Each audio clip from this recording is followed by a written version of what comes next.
women.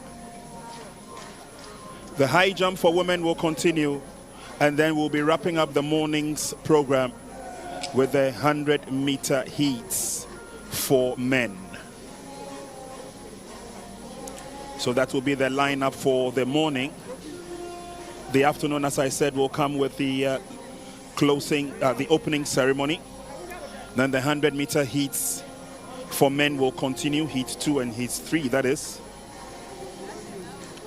The decathletes would have their turn in the long jump, whilst athletes, men and women in the 400 meters, will have their turn in the heats.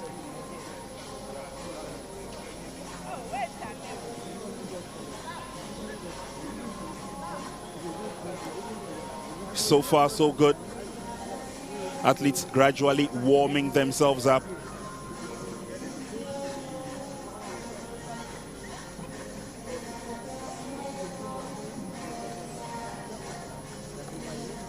Special thanks goes to the Ghana Athletics Association, who have managed to pull this off. Ghana playing host to the seniors in the Confederation of African Athletics for Region 2. It's coming after a successful hosting of the Africa Games here in the nation's capital.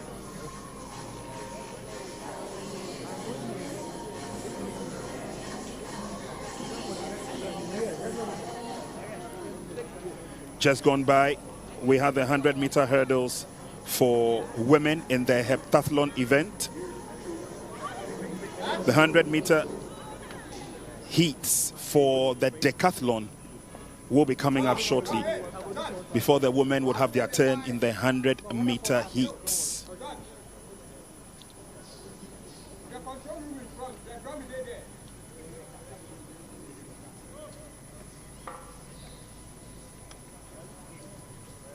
Next champion will be the 100 meters men's decathlon.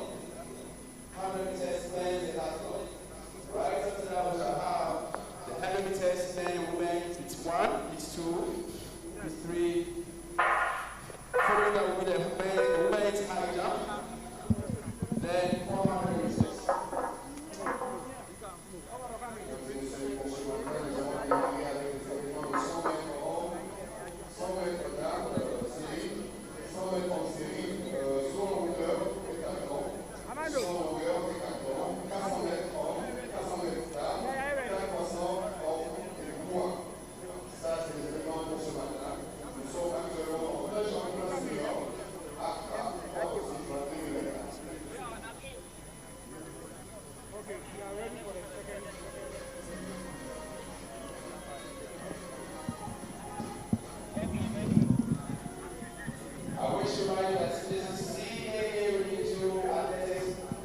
Championship. Not long ago, we had African Games here at the Legon Sports Stadium.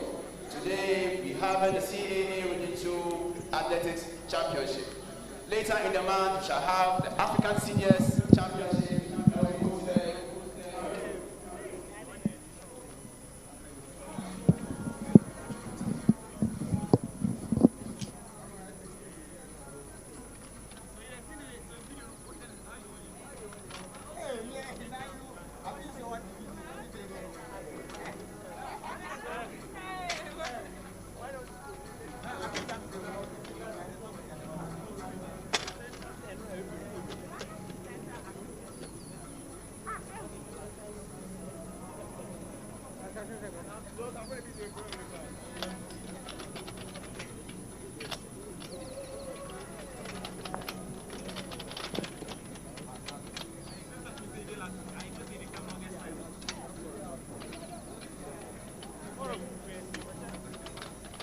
Hello? Yeah. Hello? Sorry.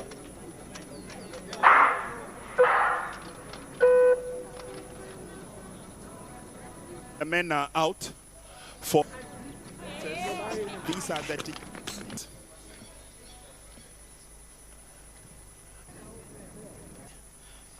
and will be getting on their marks in no time. I see 4 athletes who are ready and already warming up for the first flat race of the morning, the 100 meters.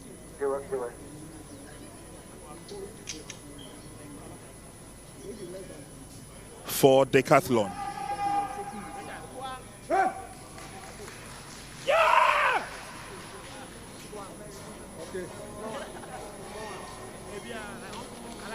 So the athletes are just about getting ready. We'll be introducing them shortly.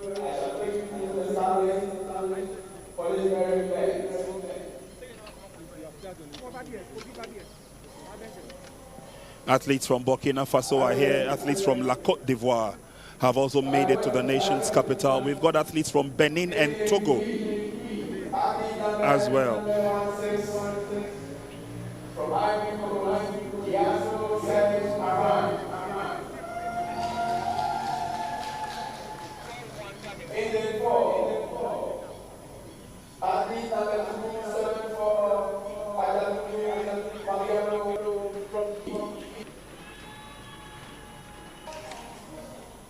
So just gone by, the athlete from Benin introduced Jerome Kunu.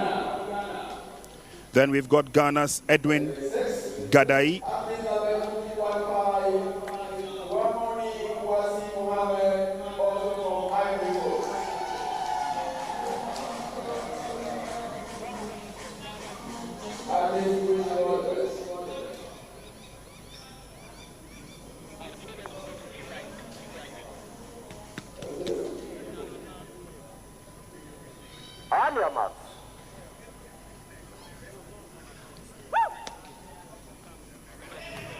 Athletes are just about getting ready and on their marks.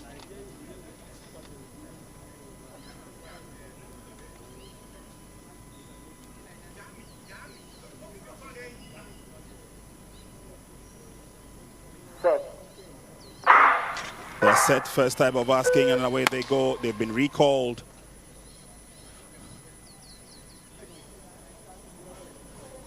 The athletes have been recalled. They'll have to go back and get onto their marks.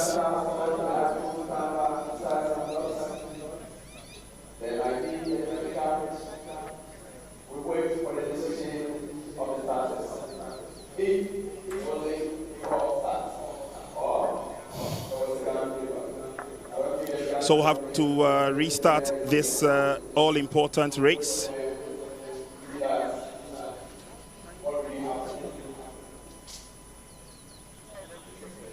As the preliminaries of the 100 meters, heat 1.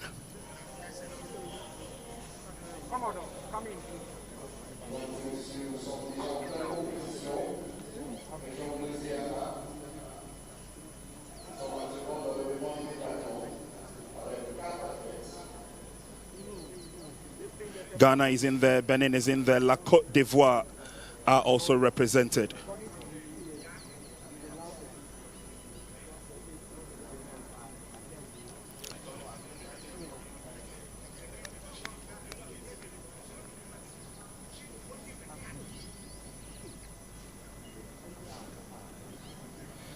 There you have the athletes, all poised for action, waiting for the starters' orders.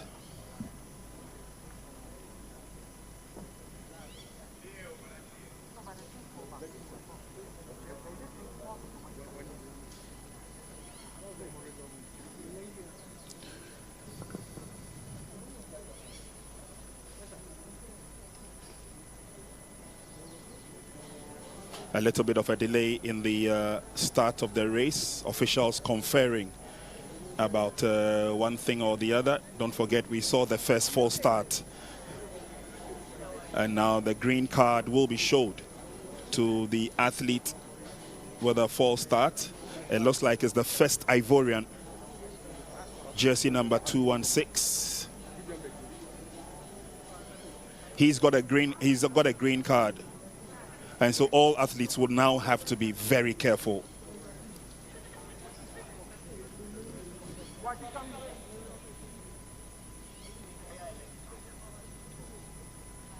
La Côte d'Ivoire represented by 2 athletes. Obviously, stakes are high for them in the race.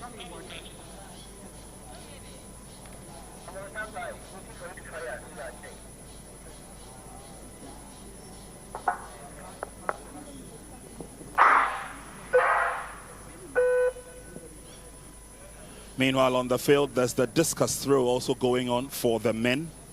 And we'll be updating you shortly. Just gone by, we had the 100 meters for heptathletes. And after this race, we'll be confirming the results. Going through some facts and figures. The decathlon African record is now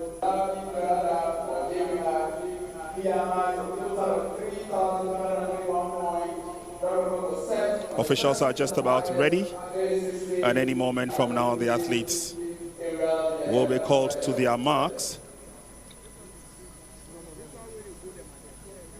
This competition also gives opportunity to some of the athletes to qualify for the Olympic Games to be held in Paris.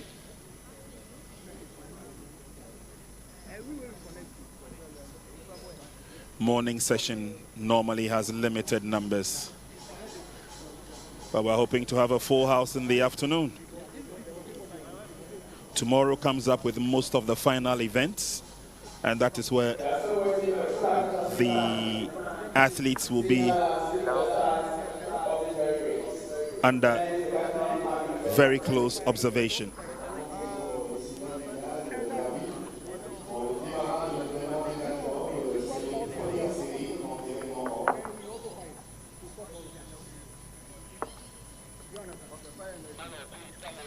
We've got a few of the former national athletes on duty here. And as we go through, we'll be letting you in on who's here supporting the Confederation of African Athletics. So there's the interest for Ghana.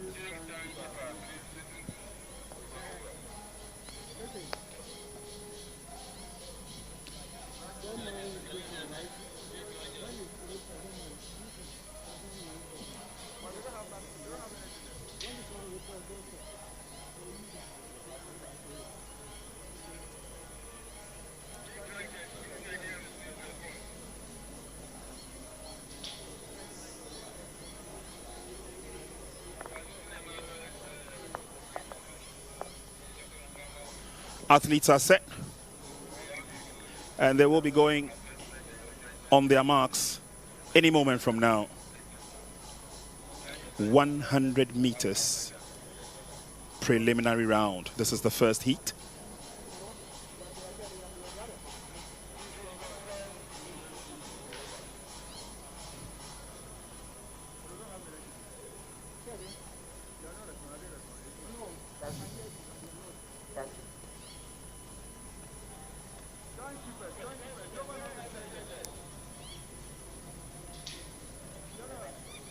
That's a beautiful bird's eye view shot of the University of Ghana Stadium, giving you a clear idea of how ready the facility is for 2 days of athletics championships.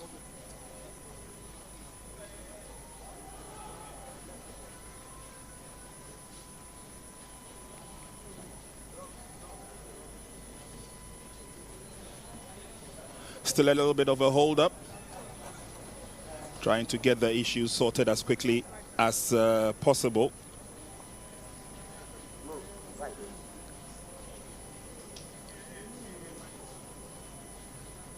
The athletes have been asked to take a rest for now. So you see the two Ivorians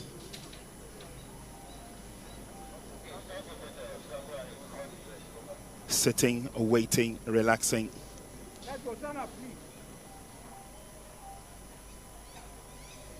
There's the athlete from Benin.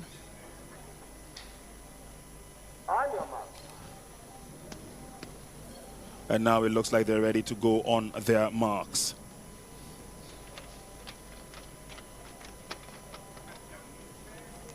So the lineup again: La Côte d'Ivoire, Benin, Ghana, and La Côte d'Ivoire.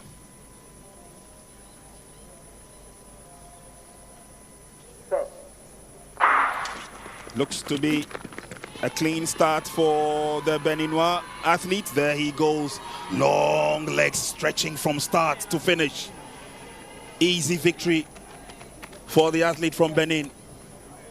Good long strides. He looks good. Comfortable in victory. Cruised from start to finish.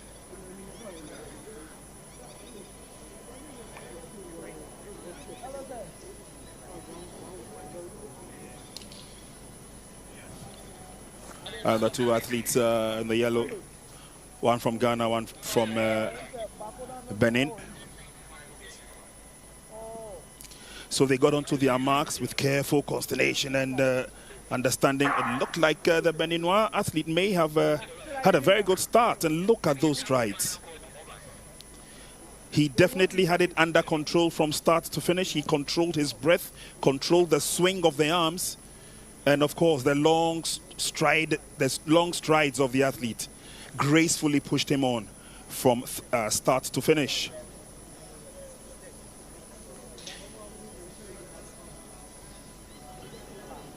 That's a clear, easy win for the athlete from Benin. Dipped at the line to confirm his victory.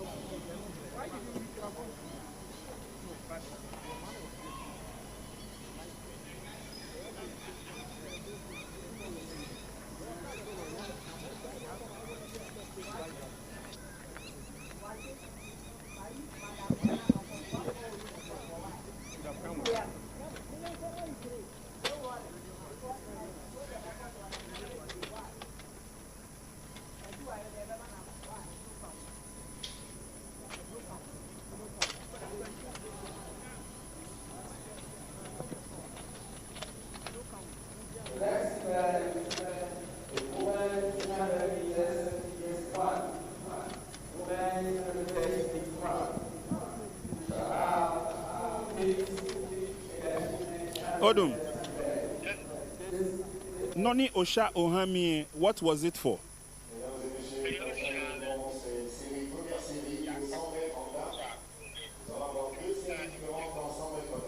Bye-bye, okay?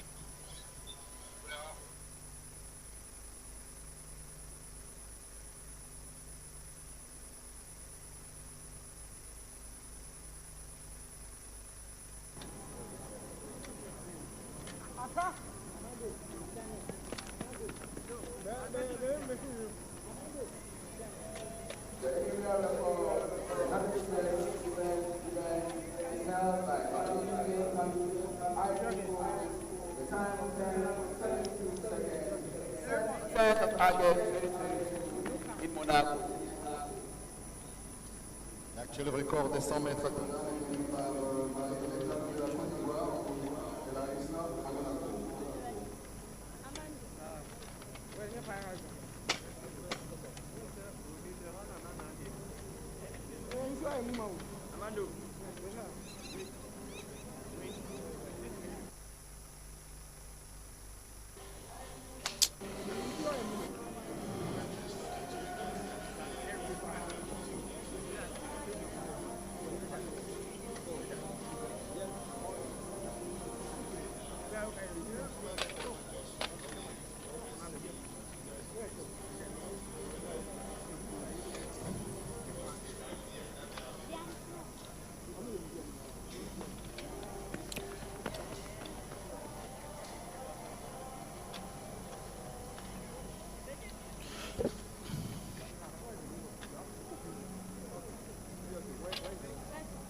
Where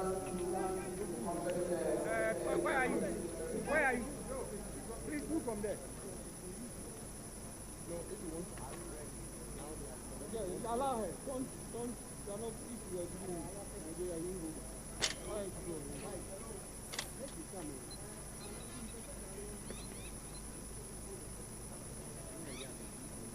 All right, I am telling you to ask me for the women test in one. On va vous présenter les athlètes pour la première série 100 mètres. We're ready for the next event. 100 meters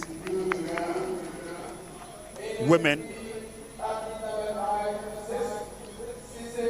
And these are the young ladies who will be shooting from the starting blocks to the finish line, trying to make impressive times.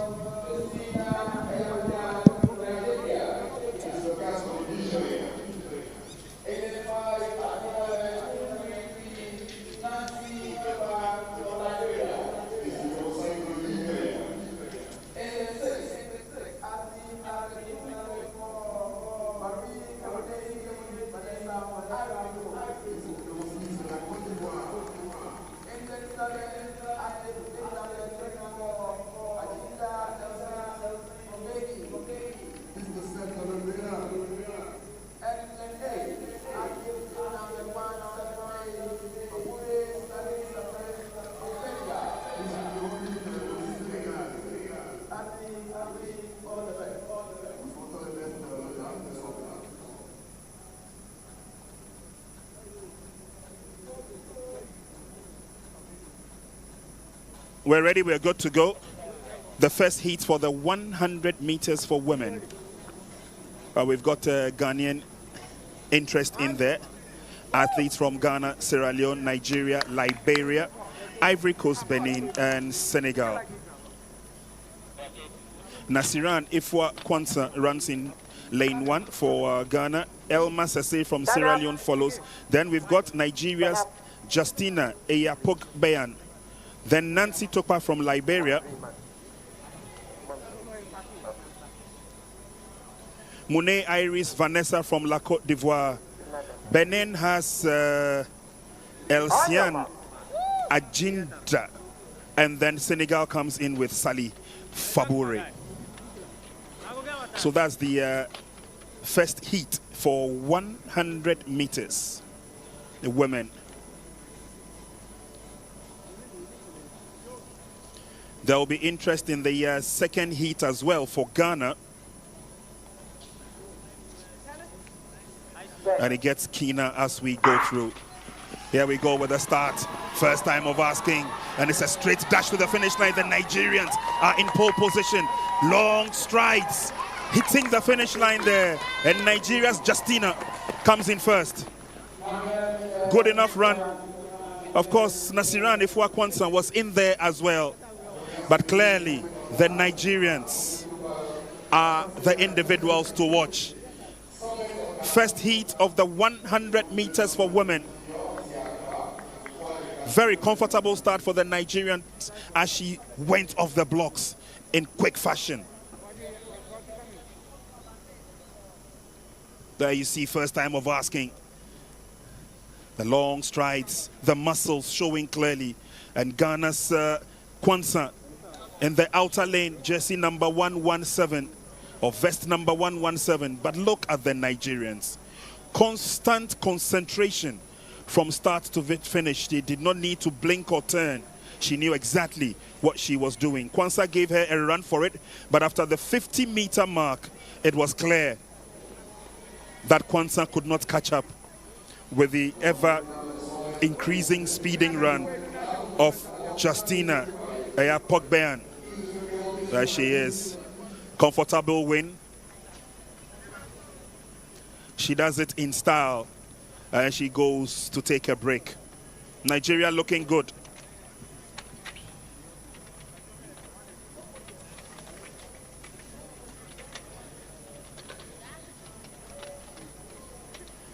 And the second heat, the athletes for the second heat are out and will get themselves ready.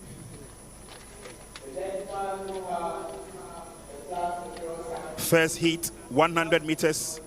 Nigeria, Ghana ending 1 and 2.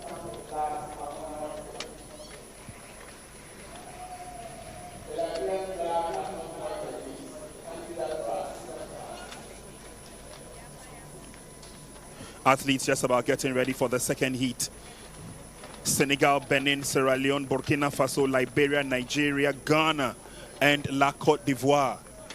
It will be a battle between the Nigerians and the Ghanaians if the first heat is anything to go by. So Araminde Toure tears off for Senegal. In lane 2 will be Benin's Beatrice Midomide. Sierra Leone come in with Georgiana Cisse.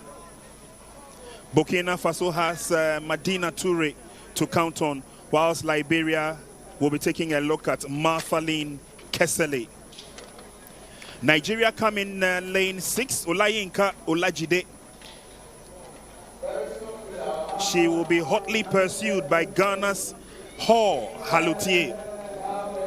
And then La Côte d'Ivoire's Lou Yanan Chantal Jehi will also come in with some force.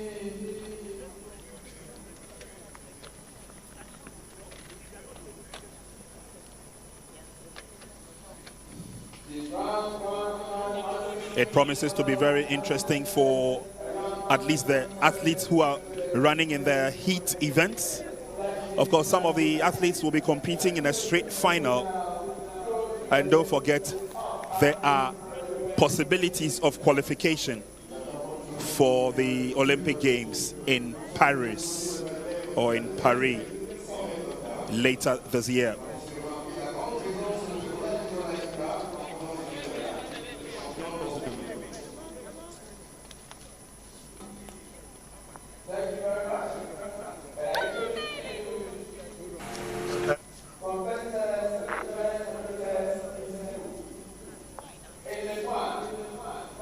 Athletes are just about ready and will be getting on their marks soon.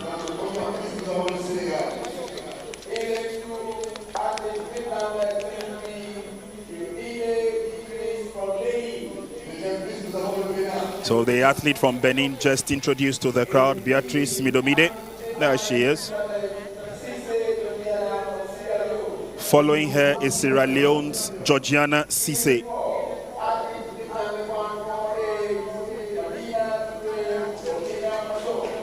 Then comes Madina Toure. And there's going to be a hot competition in there. That's the athlete in number 5 from Liberia, Marthaline Kesele.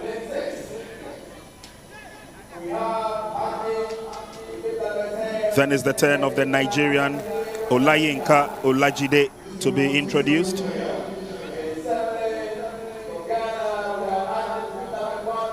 Athlete number 115, Hor Halutier. She will be looking forward to qualifying with a 4 by 100 meter squad for the Olympics. After Hor Halutier, you've got Lou Yanan Chantal Jehi from La Côte d'Ivoire. So with the introductions out of the way, the athletes will go under the starters' orders.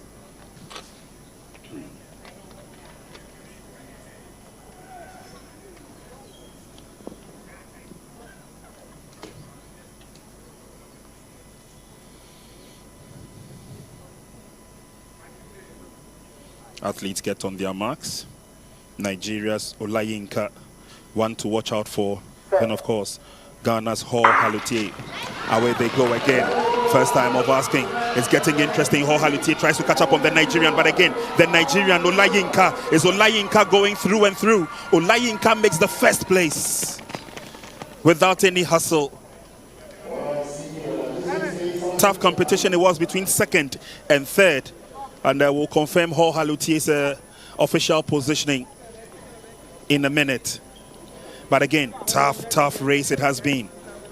Just like we saw in the first heat. The second heat also took a lot of interest. So on their set position, when the starter's gun went off, Quick reflexes, especially from Olayinka. Oh, Halutier managed to keep close to her, kept the pressure on her. But then again, after the 50th minute mark, Olayinka showed her prowess. She started opening up, she started stretching. A little bit of a stutter from Ho Halutier there, but she managed to finish the race. And she still keeps up the good faith. Again, from the outside, it was Arami Tuye, the Ivorian. But Nigeria clearly coming first in the race. Ho Halutier second. Photo finish for the third. And that's Arami Ture. Comfortable win for the Nigerians. They take position number 1 in the first 2 heats of the 100 meters for women.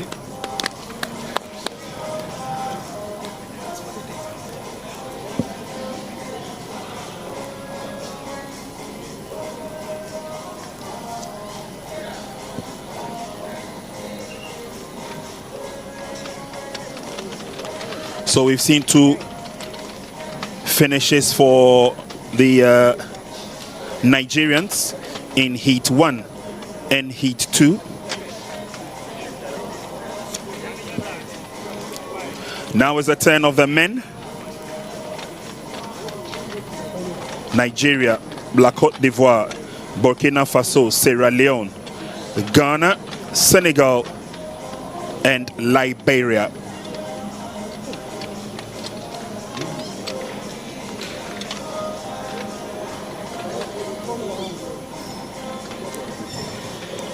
The men will obviously show their class and their stride, and we'll be telling you who's in which lane in just a little bit.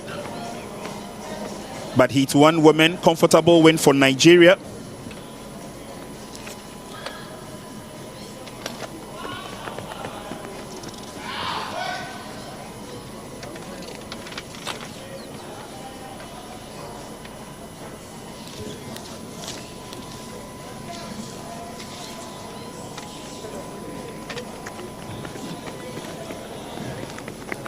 First heat had Justina winning for the women in Heat 1 from Nigeria. Ifua Kwanzaa managed to stay in there. And then in the second heat, Nigeria's Olayinka Olajide came in first, followed by Ghana's Ho Halutier.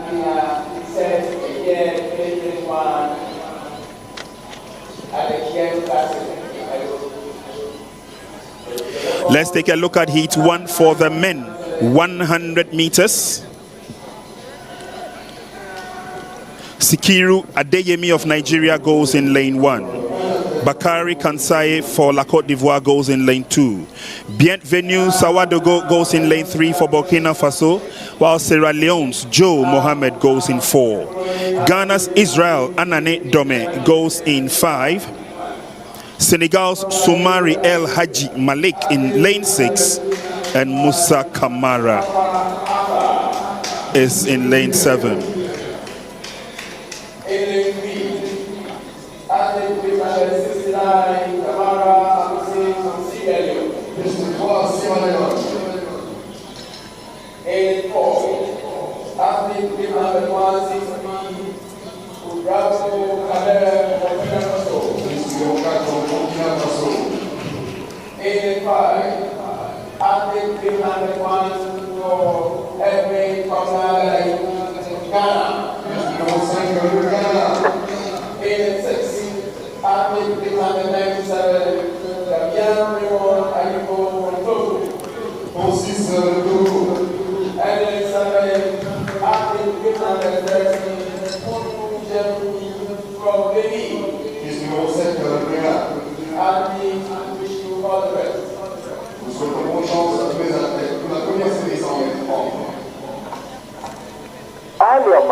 So here are the athletes on their marks for The first heat of the 100 meters, Arthur Kwakwa from Liberia in 2. Alusine Kamara of Sierra Leone in 3. Burkina Faso Wedrago in 4. Gadai in 5 for Ghana. Aiko in 6 for Togo. And Benin's Jerome Kunu in 7. Athletes are good to go. They tear off nicely. All eyes will be on Gadai from Ghana. And he takes a commanding lead from the 40th meter mark all the way to the finish. Edwin Kwabla Gadai, no problems at all. Comfortable race for him. Can't say the same for Arthur Kwakwa, holding the back of his thigh. Muscle issues perhaps. But a comfortable run by Ghana. Gadai comes in first.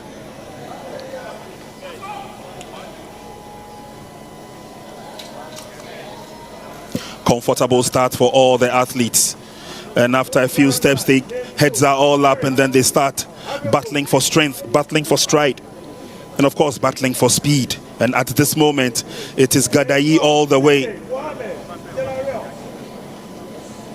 Rhythmic movement, swinging of the arms, stretching of the feet, and clearly had it under total control.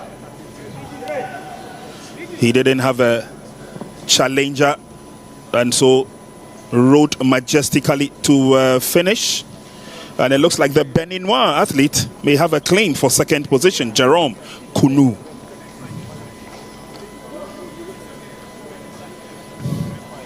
These are the athletes who just ran their hearts out, and of course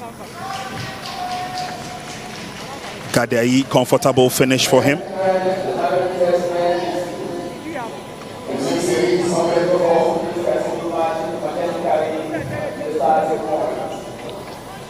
So just as the Nigerians did for the women, winning the first heat, Ghana comfortably takes the first position. Kwabla Gadai.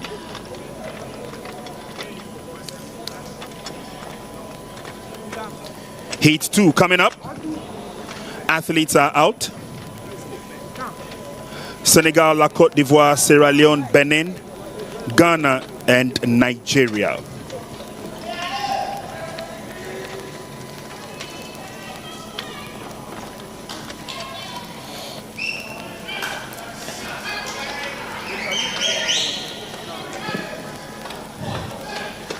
It's getting a lot more interesting as some of the countries seek to establish their supremacy with the heats before getting into the final. The Nigerians showing their class in the women's heat for 100 meters.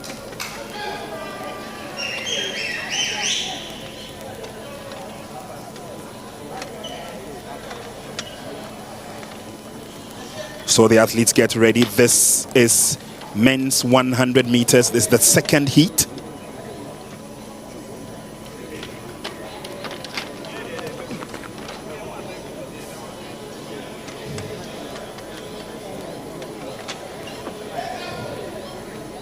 So let's take a look at the athletes.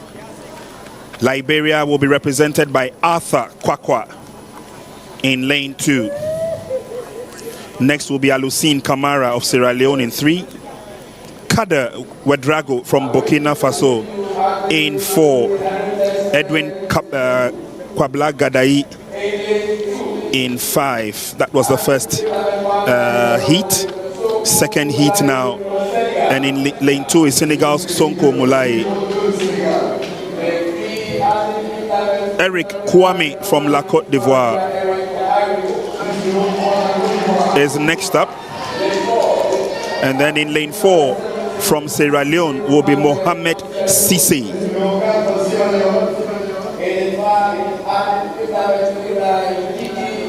Benin will make a representation in this race.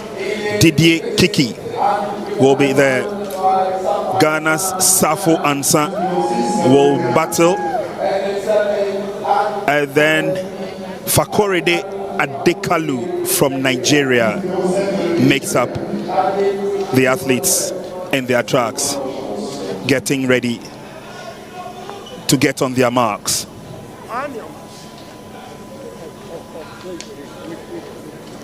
Senegal, Ivory Coast, Sierra Leone, Benin, Ghana, Nigeria, who qualifies to the next stage of the competition.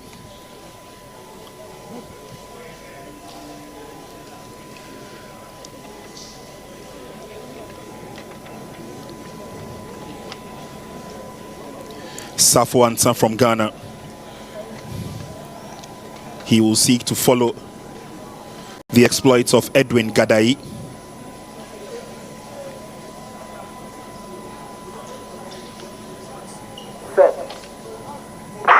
They're set and they're off. Strong start it was in this race. Safo Ansah finding it difficult, but it's a stretch and the run. The Nigerians go to the line. The Nigerians and La Côte d'Ivoire laying claim to first position. It was a strong race from Eric Kwame. He took off fast. He took off with a lot of energy. Reminds one of the quick start of banned and disgraced athlete Ben Johnson.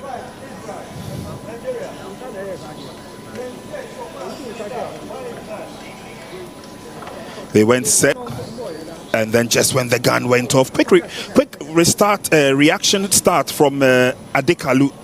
But look at the Ivorian in lane 3, coming with a lot of that power, upper strength.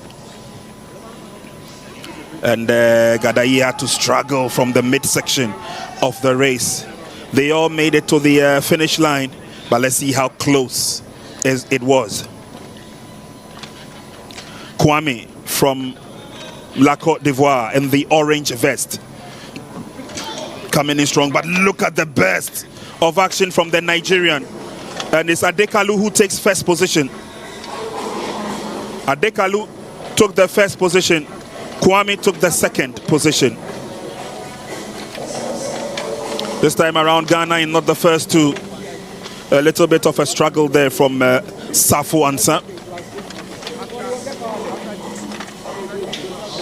And that's the photo finish once again. The Nigerian dipping before La Côte d'Ivoire came in. And then Safo Ansah finished in third position. Good run by the Nigerians. Again, superiority being shown at its best.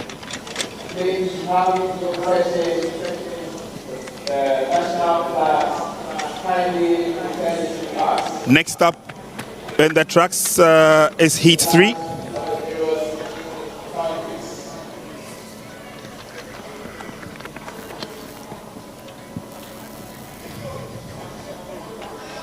Heat 3 next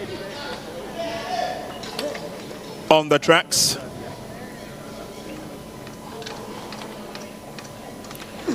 Confirmation of the next event, and that would have La Côte d'Ivoire, Mali, Liberia, Burkina Faso, Nigeria, Senegal, and Togo.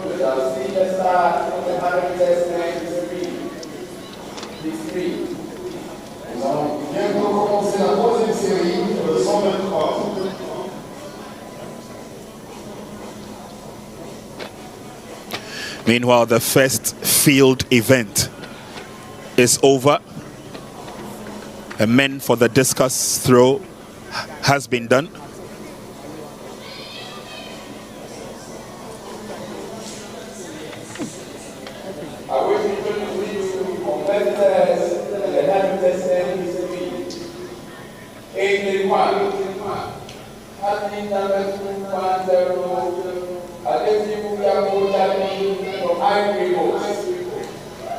So we'll go through the lineup. Jackie Ulrich Yapo Adjo from La Côte d'Ivoire in lane 1. Fode Sissoko from Mali in 2. Winston Newman from Liberia in lane 3. Gilbert Lankwande from Burkina Faso is in lane 4. Nigeria will be represented by Israel Okon. Umar Ndoye from Senegal is in lane number 6. And then we have Togo's Pascal Esowe Alite.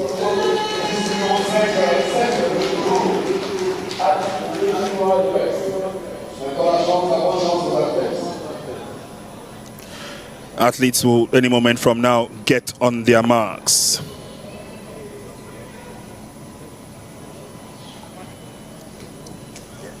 Hello? On your mark. The field looks quite attractive. La Côte d'Ivoire, Burkina Faso, Nigeria, and Senegal will be the clear favorites going into Heat 3.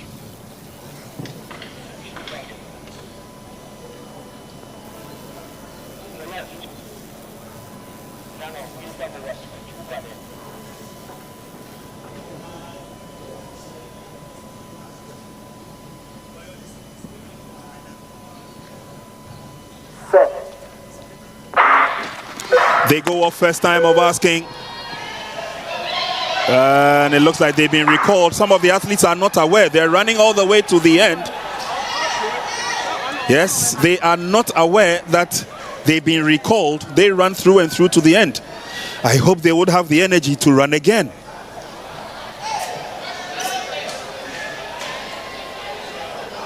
Clearly you can see on his face that he's very, very tired and exhausted.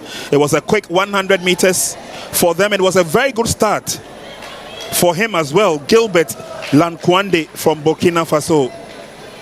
But it will have to be done all over again. Now let's take a look at the reason why. We're setting up to go, and that was a quick start.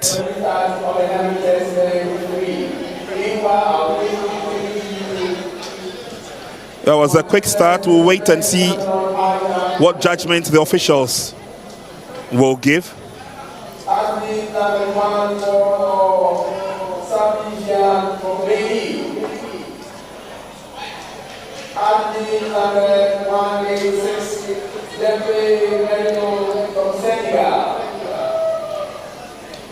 It looks like Umar Ndoye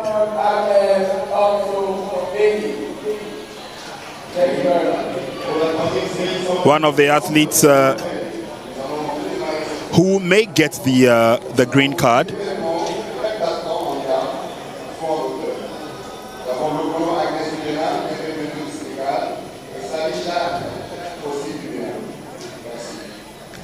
It's a pity, but Gilbert Lankwade will have to come and start again. They went up, set. It looked like they all took off at the same time, but there is a button on the starting. The starter they're using.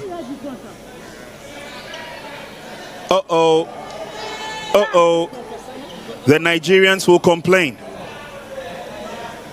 The Nigerians will complain. Israel Okon is wondering why he's been penalized.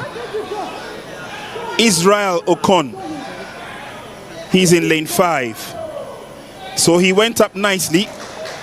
Well, it looks like there was a wobble on the left foot on the starter, and that triggered the alarm. Yes, he's distraught, he's worried. And that means that Okon may be disqualified from the race.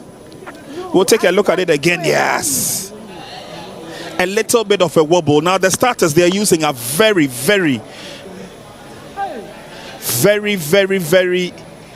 sharp in terms of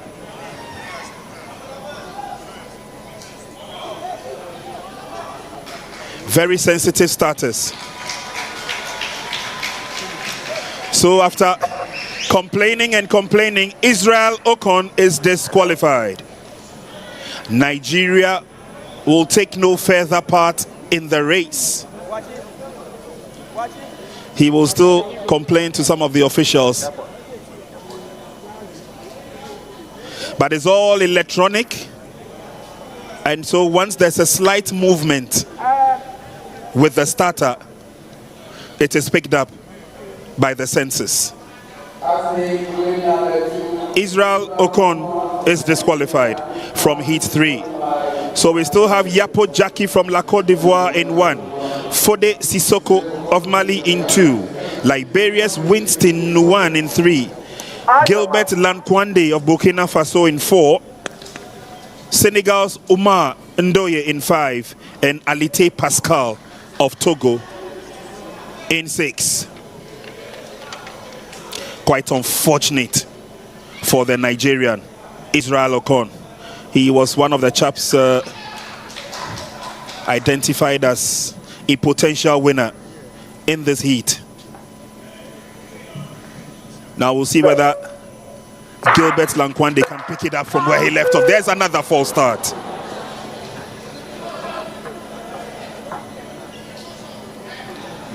There's another false start. And I'm sure the replay will give us a better idea of what really happened. Went on their marks, and then from the set position, yes, you see they triggered the movement, and so the sensor on the starters will pick up that trigger, and that is what is beating them now. The starting blocks, very, very sensitive. Very, very sensitive to any shift.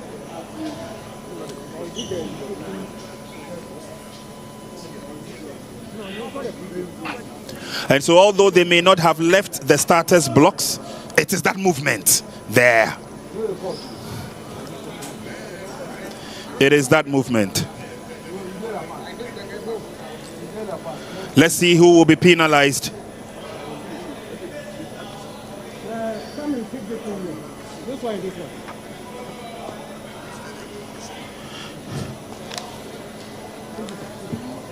And the officials are indicating that something should be set right.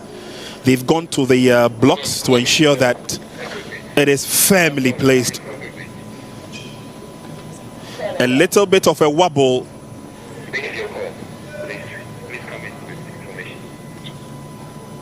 And the sensors will pick.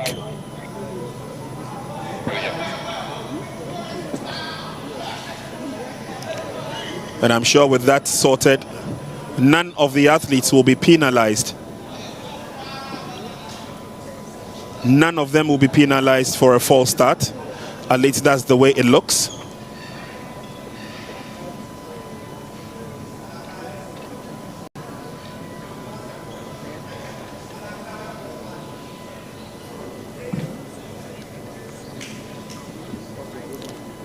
Another field event just about to begin. That's the women's high jump. The women's high jump is in progress. And it looks like there's only 3 athletes in contention.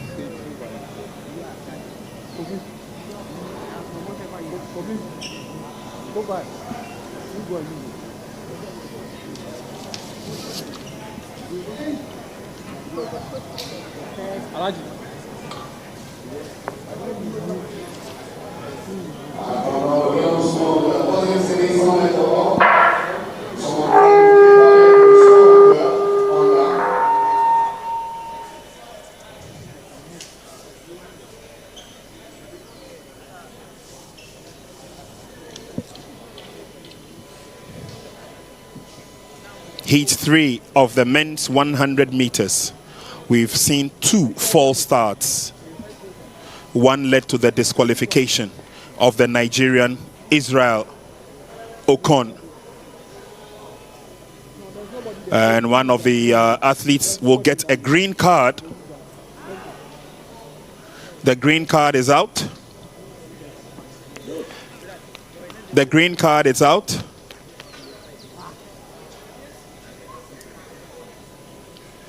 The green card is out, and I think the green card has been shown to Gilbert Lankwande of Burkina Faso in the vest number 162.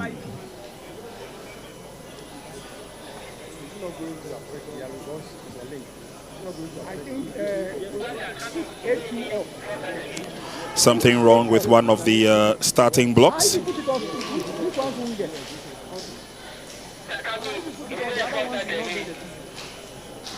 Okay, let's go. All is just about set. And I think we are ready to go for heat number 3, men's 100 meters.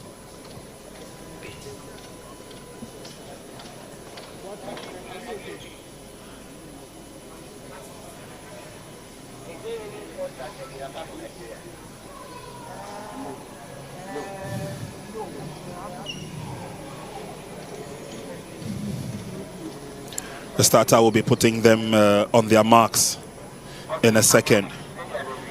La Côte d'Ivoire, Mali, Liberia, Burkina Faso, Senegal, and Togo.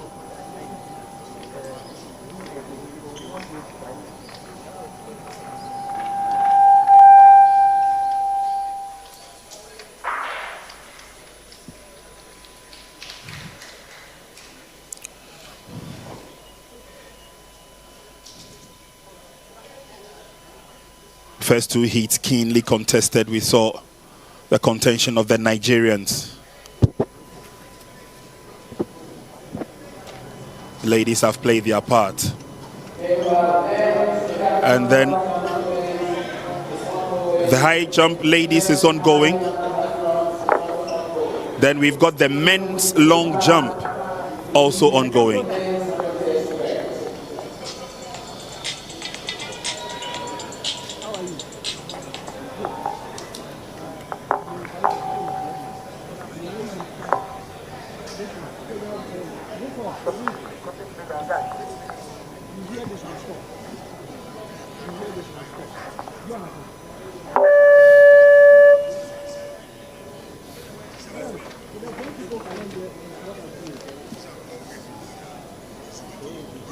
A little bit of a problem once again with the start of the men's 100 meters heat 3.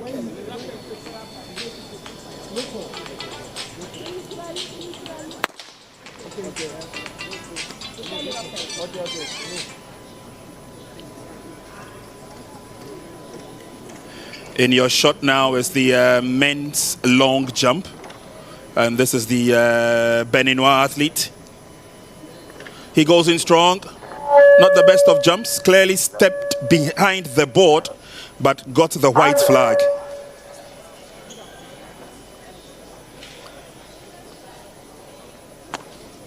Still gets the white flag. Let's come back now to the 100 meters. It looks like we have the green light eventually. Athletes on their marks.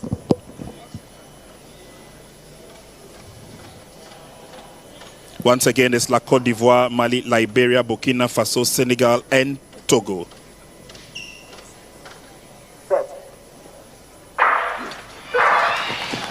Another false start.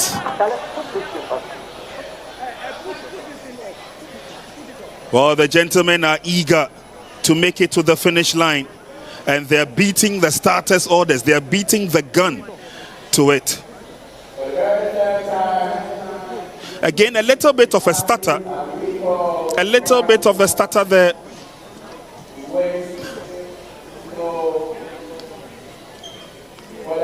This time, Lankwande took his time. One of the last to come off the blocks.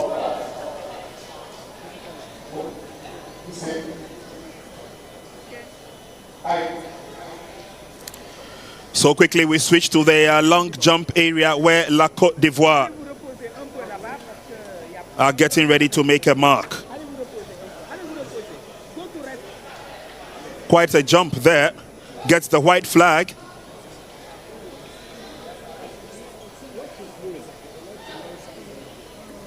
He seems to be okay with a jump.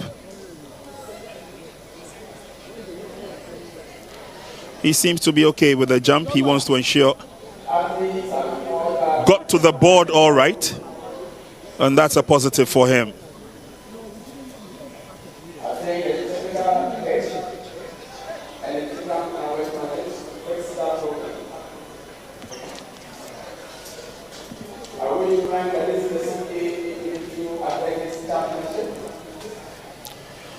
That's Ghana's interest.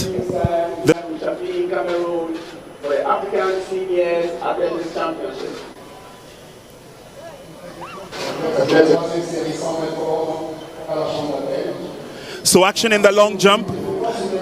And then currently also ongoing is the women's high jump for the heptathletes. Now he comes in strong, 1, 2, 3 steps behind the board. Not the best of jumps. Not the best of jumps. Meanwhile, technical difficulties with the starters is giving a few issues to the heat 3 of the 100 meters. It's been put on hold for now. And now we go to the high jump.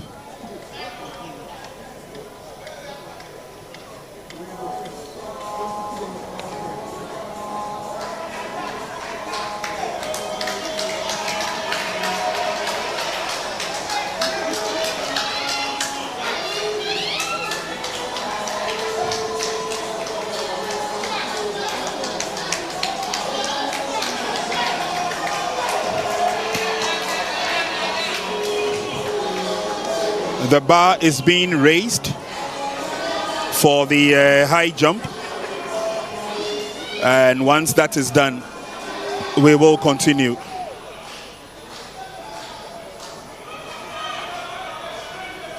Here we go. Times have run very well. Not the best of jumps. Not the best of jumps. She took off very well. And for a second, one would think that she was going to employ the Frosby flop.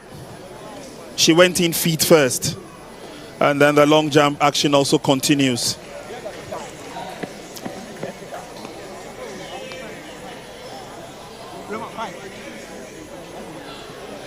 I think we only have 3 athletes competing in the decathlon.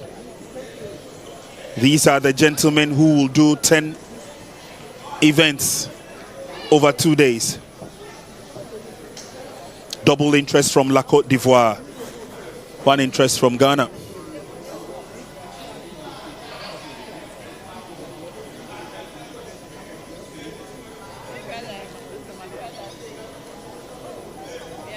It's high jump for the ladies.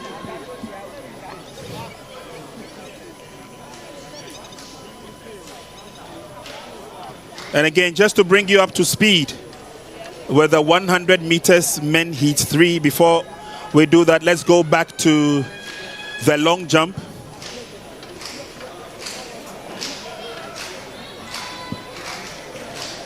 He's got the white flag. Here he comes. Seemed to have been quite an improvement from the first jump we saw from the Beninois.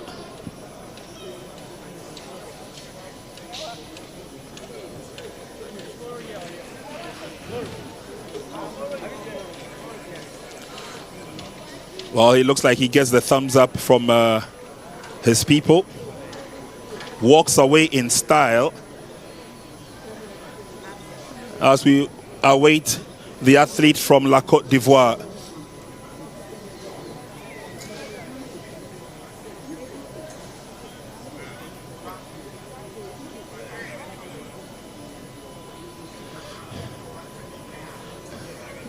So once again, we go and concentrate on the high jump. Clearly, it's not working for her. It's not working for her.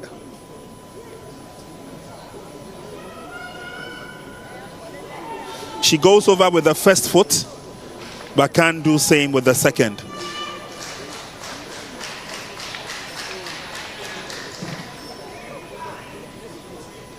Quite unfortunate.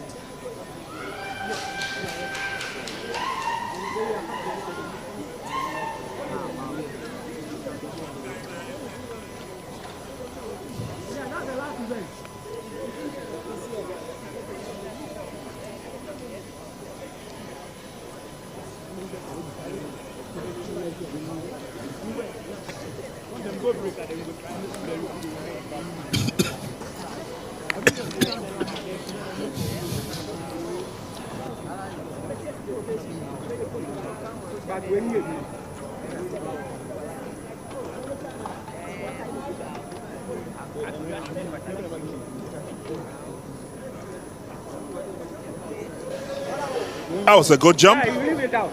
You have disconnected it. Timed well.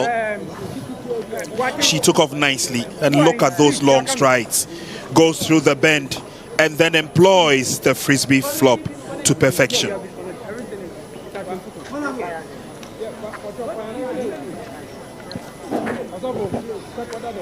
Nicely done. She nearly clipped it with her calf, but did well to maintain her balance.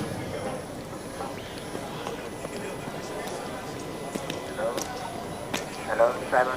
Hello. So far, so good for Hello. this jumper.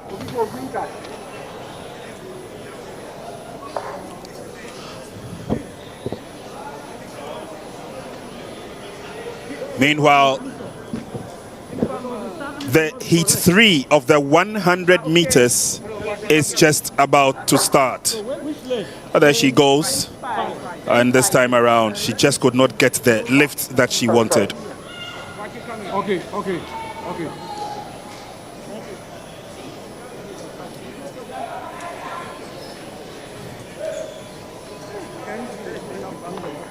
The lift just wasn't there on this occasion.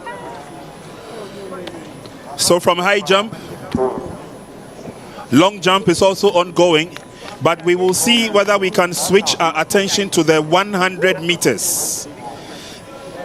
Heat 3 of the 100 meters is just about to begin. The athletes are back in the tracks.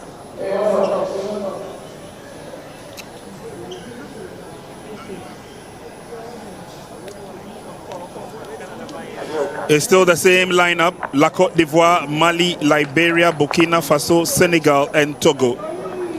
Nigeria's Israel Okon has been added to the lineup, I think. It looks like the Nigerian has been added to the original lineup. So they are now at full strength. Let's go. Jackie Yapo in 1, Fode Sissoko in 2, Winston Nuwan in 3, Gilbert Lankwande in 4, Nigeria's Israel Okon in 5, Omar Ndoye in 6, Pascal Alite of Togo in 7. This is going to be the 4th time of asking in Heat 3.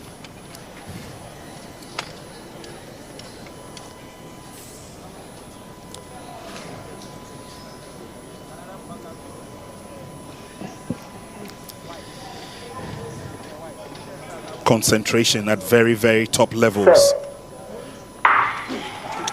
This time they have a very good start and they tear away nicely. And look at Israel Okon. Israel Okon from start to finish. Israel Okon easily does it. And you now understand why he was not too happy when he was qualified the last time, when he was disqualified the last time around. Comfortable win from start to finish for Israel Okon.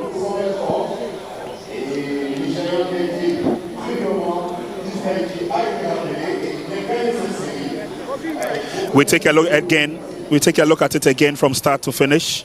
And from the set position this time, they all took their time, waited for the starter's gun, and then they fired off. And it was Israel Okon. He took charge after 30 meters, controlled the race brilliantly, made it to the finish line. Just a look across to ensure that all is just about set. Fode Sissoko of Mali may have taken the second position.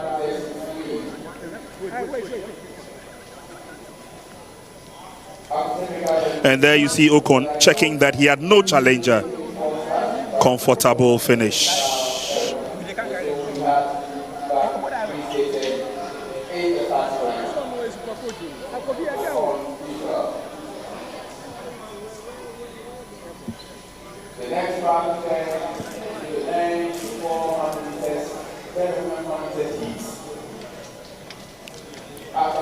So eventually we're done and dusted with Heat 3.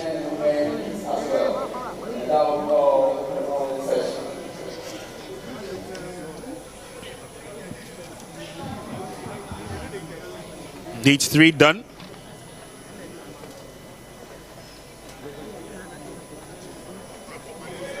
And back to the field events. The high jump is still ongoing for women. And then the long jump. It looks like the long jump men have also brought to a conclusion their competition. We'll be filling you in with the results pretty shortly. But for the high jump, it looks like it's a one athlete affair.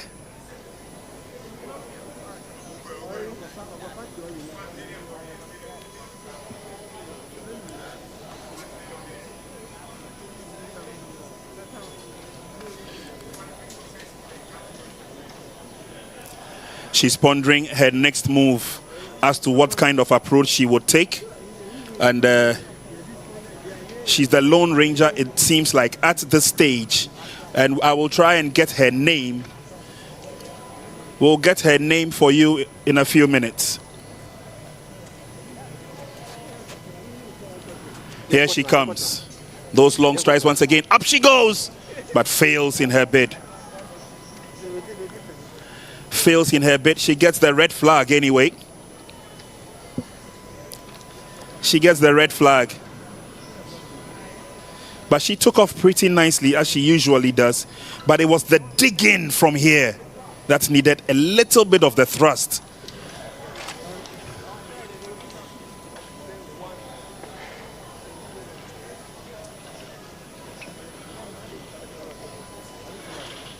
Tough luck for her. And these are the other athletes who participated in the high jump. This is for the heptathlon, by the way.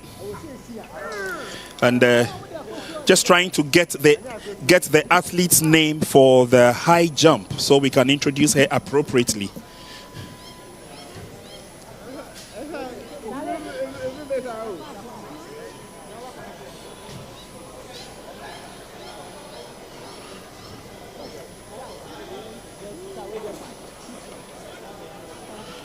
High jump is also done and dusted. It's over.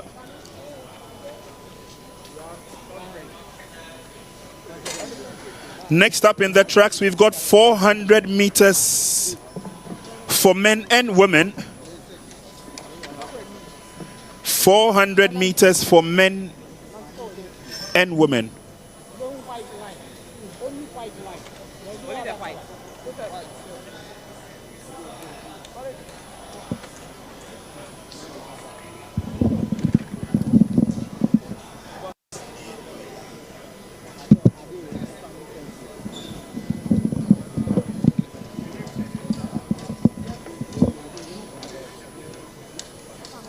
It's been an interesting morning.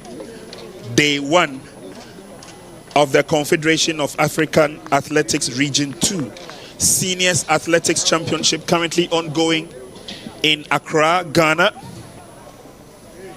The morning has been quite exciting. We've seen the women's 100-meter heats. We've also seen the 100-meter heats for the heptathletes in the heptathlon. The men have also had their heats in the decathlon. We've also seen discus men. And then we've seen the high jump women.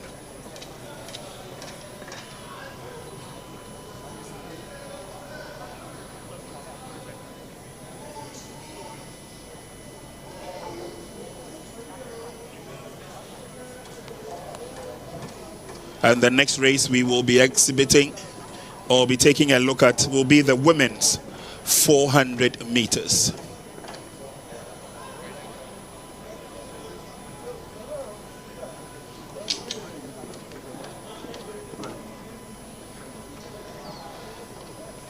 Once again, nice view of the University of Ghana Stadium. This is the same tracks that hosted the Africa Games.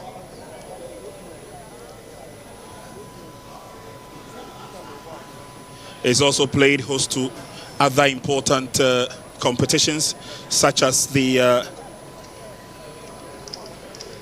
WAFU Under-17 qualifiers.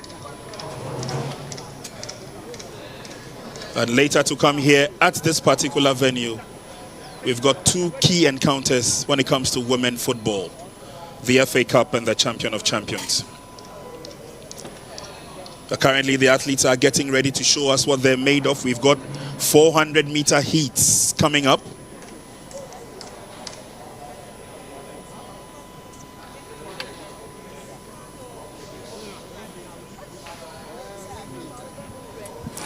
"400-meter heats." One of the toughest races when it comes to the sprints. It needs a lot of technique, needs a lot of calculation.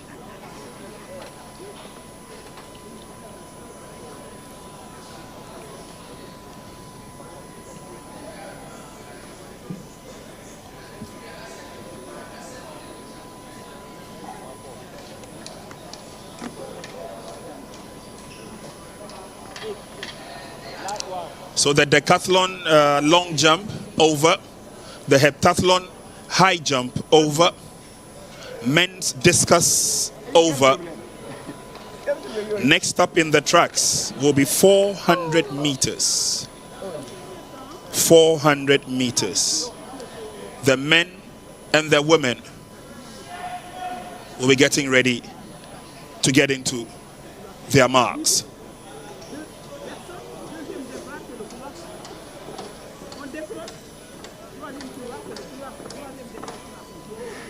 Sun has come up nicely. Warm weather here at the University of Ghana, Legon.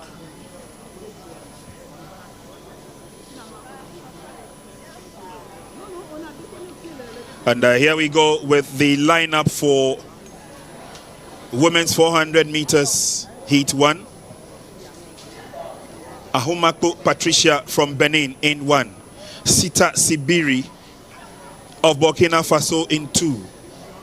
Grace Adontera of Ghana in 4. Kwasi in 5 for La Côte d'Ivoire. Jaid Fatou Dramé of Senegal in 6. George Patience Okon of Nigeria in 7. Marie Bangura of Sierra Leone is in 8.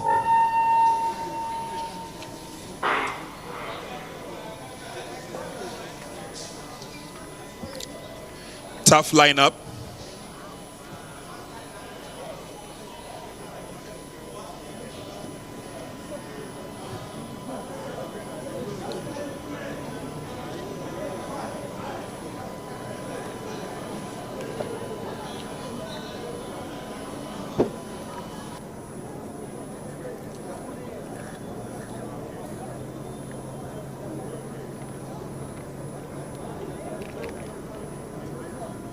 Burkina Faso 1-4. Grace Ghana 1-0.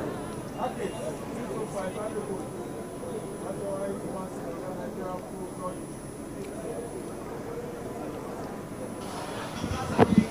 Women's 400 meter race coming up in a bit. This will be the first heat,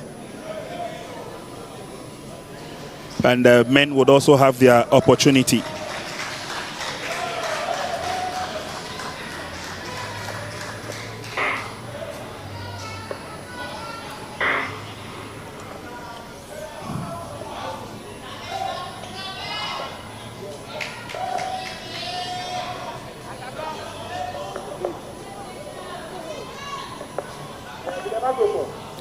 We'll take a look at the ladies to do battle in the 400 meters again.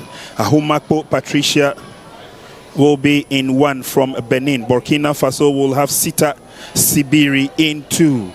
Grace Aduntera of Ghana will be in lane 4.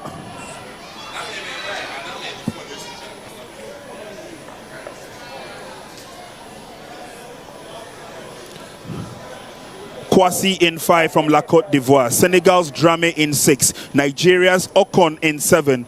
And Bangura of Sierra Leone in 8. The ladies are out. The ladies are out on the tracks.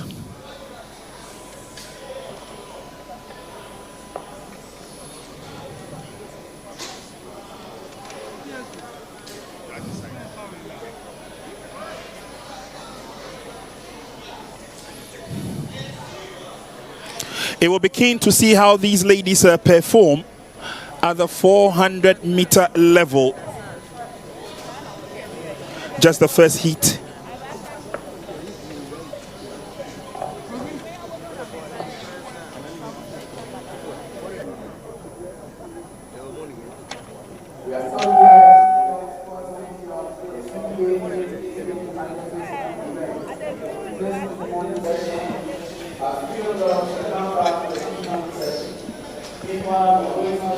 So on your screen now, the ladies getting ready for the start of the 400 meters. Jersey or vest with the number 110 will be representing Ghana, Grace Aduntera.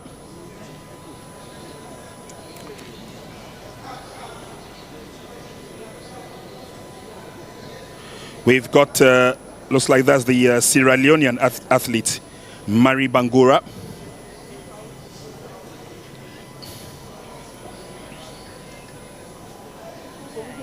Couple of false starts in the 100 meters. We're hoping that we'll get a clean start when it comes to the women's 400. As Okon in the vest number 15 for Nigeria, George Patience Okon. 181 is Jada Drame from Senegal.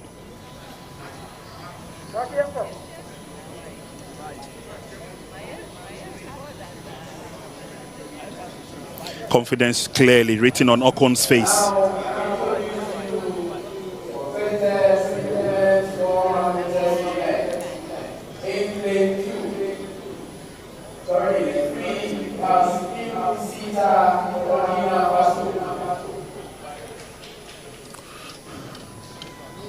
In the four, at in the 110, Grace Aduntera, Ghana. So Sita Sibiri in 3, Aduntera Grace in 4.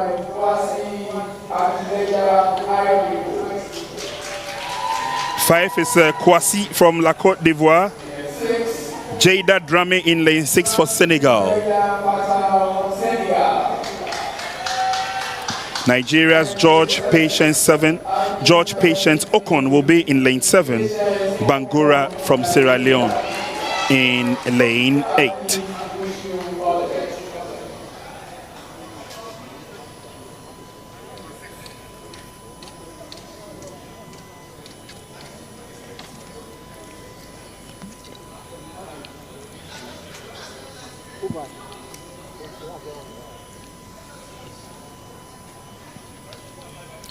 Athletes now wait to go under the starters' orders. Women's 400 meters heat.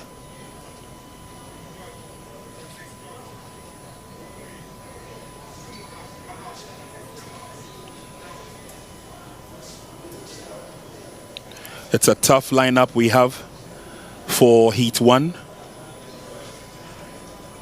Ghanaian interest in there as well with Grace Aduntera.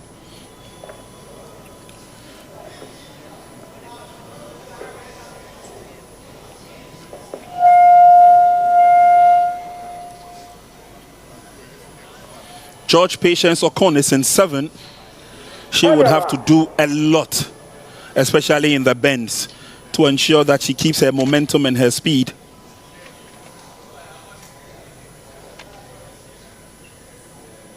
Athletes are on their marks.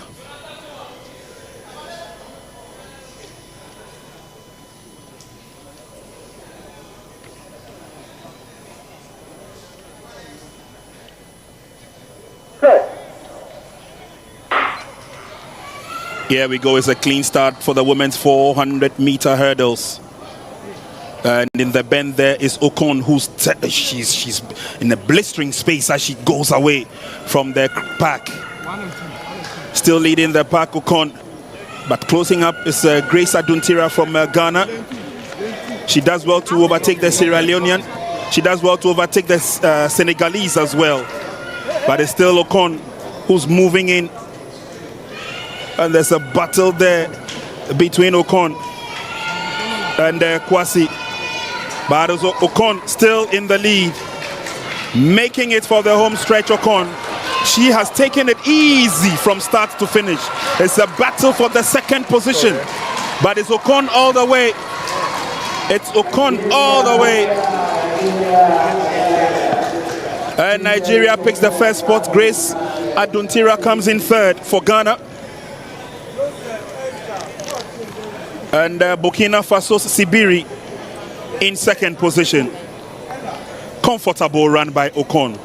No stress, no hustle, no fuss. Gentle strides, increasing her speed in the bend, maintaining her momentum during the back straight, and then picking up again during the bend, making it difficult for Grace Aduntira in your shot to catch up with her. Congratulations to the Nigerian. Again, first spot in the tracks. They went off pretty well.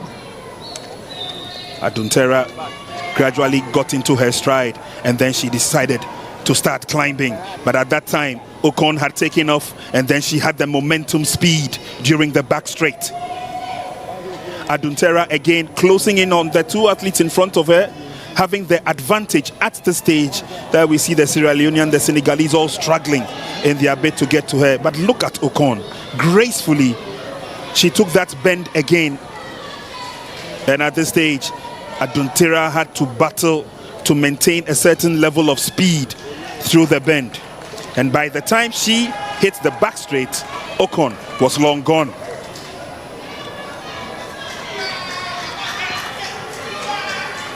Picking up nicely, and Ocon knew clearly that there was no challenger at the stage, so all she had to do was just run through the race with constant speed.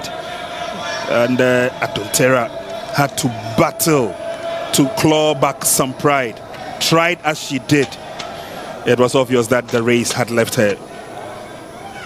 So Ocon came in nicely, Sita Sibiri, and then Grace Aduntira and the rest followed in that order. First 400 meters done and dusted. Let's go to heat 2.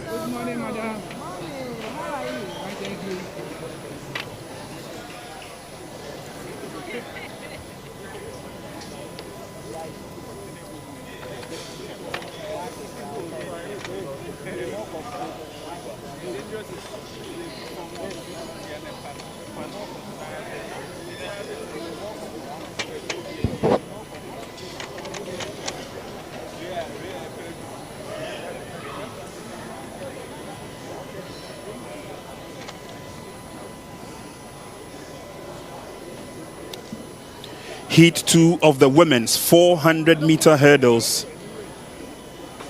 Coming up, Nigeria, La Côte d'Ivoire, Senegal, Burkina Faso, Ghana, Togo, and Sierra Leone. These are the countries expected to line up and go under the starters' orders. Good race run in the first heat, 400 meters. The Nigerians picked it up. There's Ghana's interest, Bridget Annan.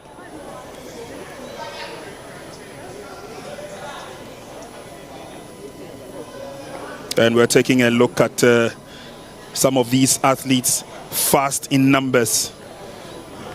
But as to whether they can make it in the race, that's Kla in your shot. So Nigeria's Esther Joseph runs in lane 2. Angie Elia Kla from La Côte d'Ivoire in 3. Kuri Diagne of Senegal in 4. Awa Zongo of Burkina Faso in 5. Bridget Annan of Ghana in 6. Bachasi Julien from Togo in 7. And Kamara Isatu in lane 8. There's Bridget Annan.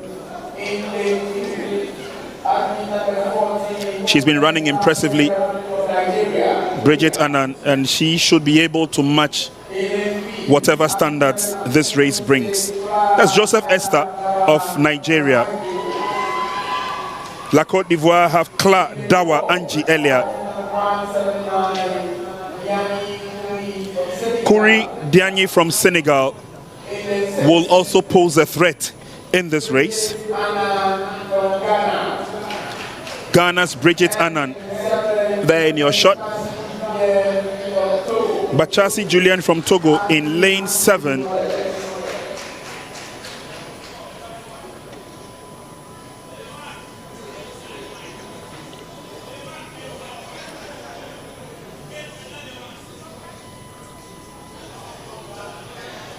Looks like Kamara from Sierra Leone is a non-starter in this race. So once again, we bring you the lanes. Nigeria in 1, in 2, I beg your pardon. La Côte d'Ivoire in 3, Senegal in 4, Burkina Faso in 5. Ghana is in lane 6, Togo in 7, and that's the lineup.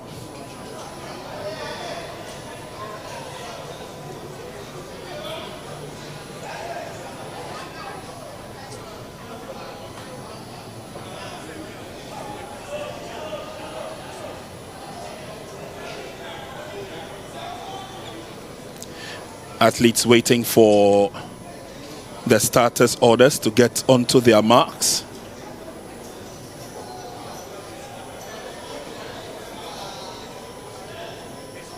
Joseph Esther should have a smooth turn in the bend and then hit the back straight. Bridget Annan would have to run her best to keep up. Senegal's Kuri Diagne, of course, will have the Nigerian as her target.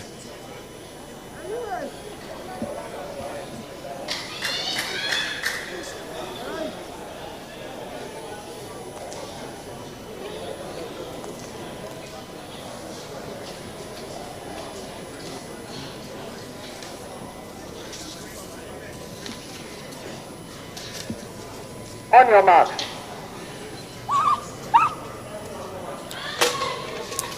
It's action time now as athletes get onto their marks.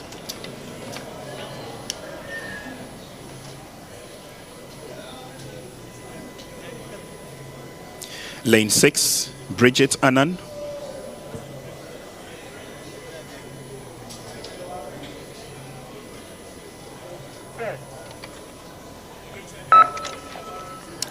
We're good to go. First time of asking. Bridget Annan took a little bit of a stutter, but the Nigerians have closed in on the bend already. Esther Joseph, oh, she's streaking straight into the lead. Esther Joseph after the first bend. They're in the back straight now.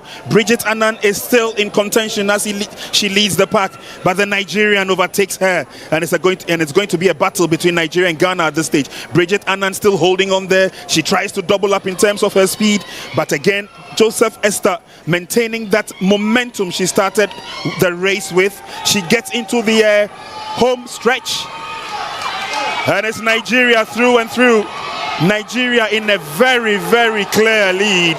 Is Joseph Esther streaming to the end of the line, picking up first spot in the second heat, and Bridget Annan does well to maintain her second position, and the rest follow in that order. What a race!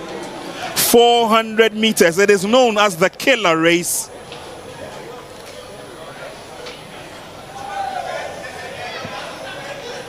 A race for the men where once upon a time the world record was set at altitude under 43 seconds. It's been a strong, tough race there. Kure Diagne out of it. She came in third.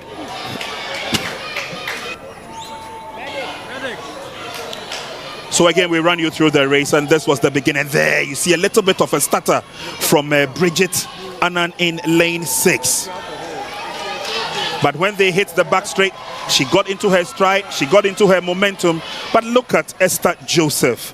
She had already closed in on the first, and she had overtaken Esther even before the second bend. And this is where they hit the home straight, and it was all Joseph Esther. Constant pace, not putting herself under any pressure. And there Joseph Esther crosses the line. Bridget Annan comes in a distant second. It will be a tough battle when the lineup is arranged for the final for 400 meters women. So we are done and dusted with the women. And the men would also come on and show what they're made of.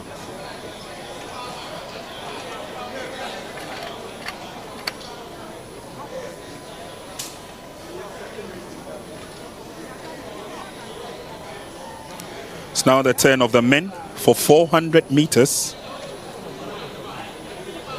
And this is the first heat of the morning. Nigeria in 2. La Côte d'Ivoire in 3. Burkina Faso in 4. Sierra Leone in 5. Ghana in 6. Senegal in 7. Liberia in 8. Sikiru Adeyemi saw in your shot a while ago, and there's the Ghanaian. Israel Anane Dome, Côte d'Ivoire also in there with Kansai Bakari.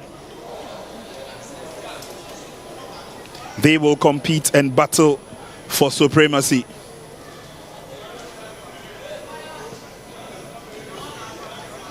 Tough race. This is definitely going to be. There's the Senegalese Haji Malik.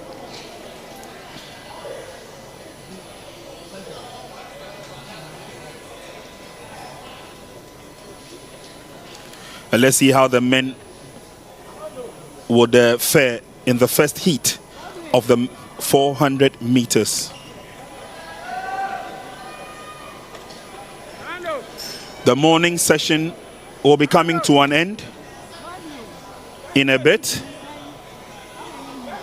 We will have the 4x100 meters men heats to virtually wrap up the morning session. Sikiru Adeyemi. He's got upper strength, he's got the physique, and hoping that his starting from lane 2 would help him, give him a fair advantage of the men in front of him. And again, Israel Anane Dome will have to run very fast. So that's Adeyemi Sikiru into Kansai Bakari from La Côte d'Ivoire in 3.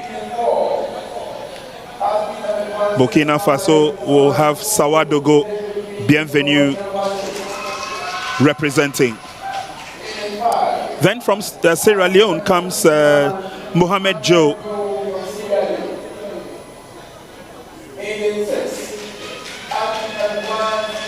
Six has Ghana's Israel Anane Dome and receives the applause.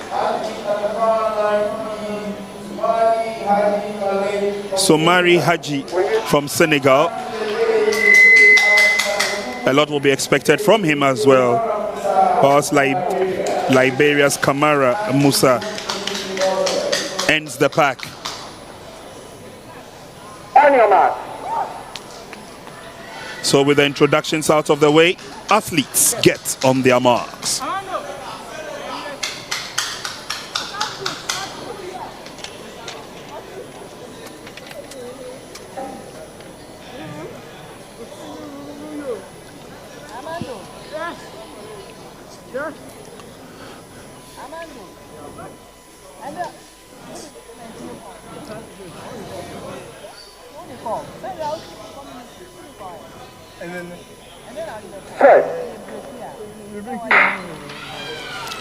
They've all got a very good start, and away they go. The Senegalese has started off pretty well and fast. El Haji is still going through. It's a careful build-up from the rear. We're now seeing Adeyemi Sikiru in the picture. Ghana's Israel is also going steady as they hit the second bend, and it looks like the Senegalese would want to maintain the speed he started with, but he's being hotly chased by Ghana's Israel Anane. And now they hit the home straight, and it's Nigeria who'll take over from now. Sikiru Adeyemi It will be a comfortable finish for him. Nigeria getting first, Senegal getting third. Looks like Burkina Faso came in second. 1, 2, 3, done and dusted. That's the winner, Adeyemi Sikiru. Quick handshake from El Haji Malik. So they got off very, very well with the careful strides as they took the first bend. The Senegalese had then torn off on the far side and heading into the home straight as the leader of the pack. Israel came in close, and this was the opportunity Adeyemi was waiting for. Into the second bend, look at him pick up, double up the pace, pick up the strides, going past the Ivorian, the Beninois bringing up the rear. But by the time they finished the bend, it was all done and dusted for Nigeria's Sikiru Adeyemi. And now he had to allow the arms to do a lot of the power fisting. Power throwing coming through there, comfortably running to victory. The Senegalese showed that he had a lot of power and strength to come back. He made it all the way to the second position, pipping the Burkinabe athlete to the line.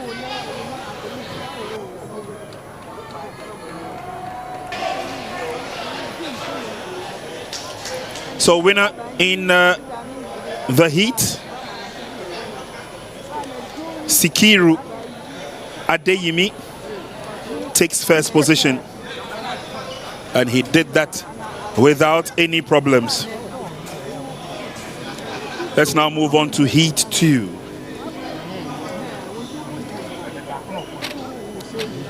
Heat number 2, men's 400 meters.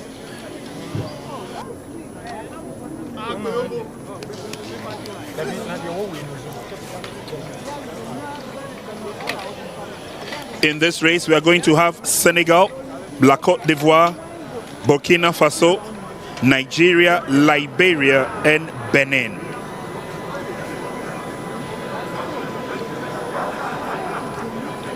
Two Anglophone-speaking countries in there, Nigeria and Liberia. 400 meters, heat 2.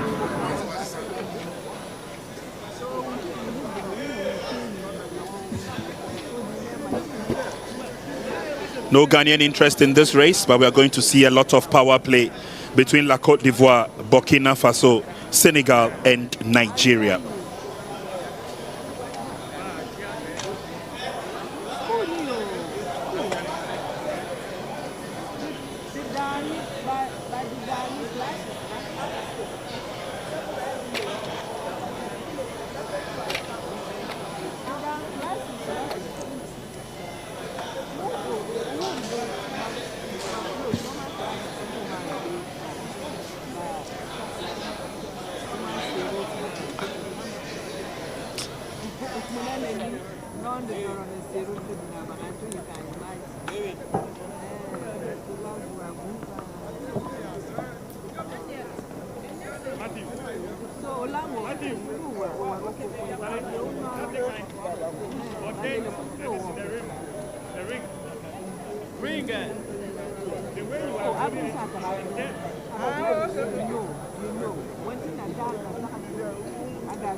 Athletes at 166, Yema, from Burkina Faso. In the 5. After event, you ran the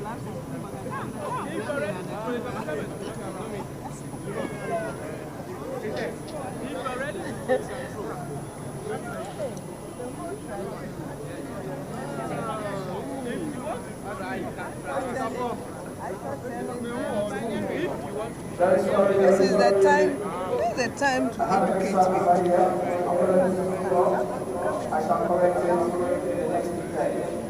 Athletes, wish you all the best.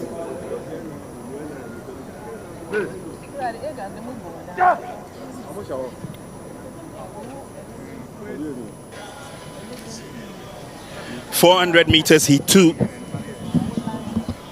and the athletes will get into their marks in just a couple of seconds. It also promises to be an exciting race.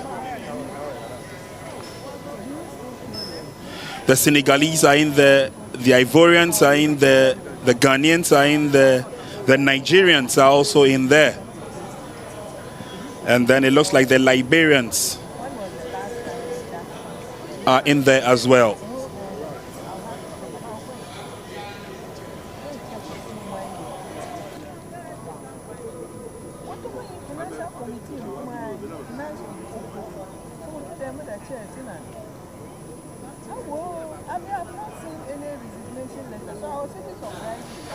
So that's the Nigerian.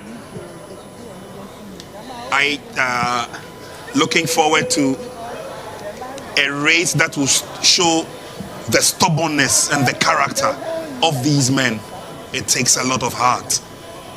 400 meters.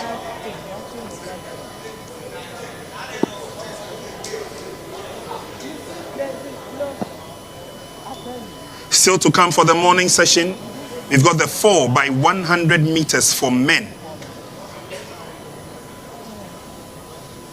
And that would wrap up the morning session. We will come your way again in the afternoon with the afternoon events, including the opening ceremony.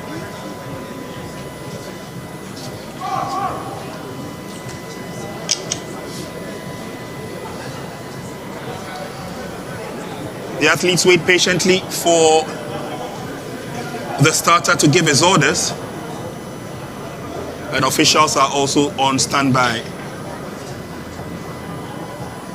ready for the race.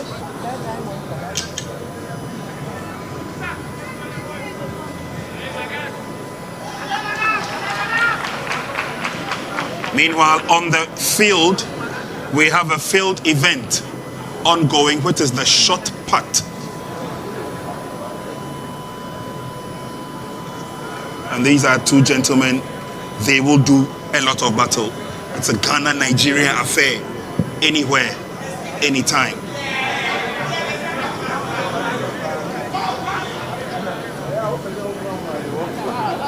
Still a little bit of a stutter in the start of the 400 meters for men.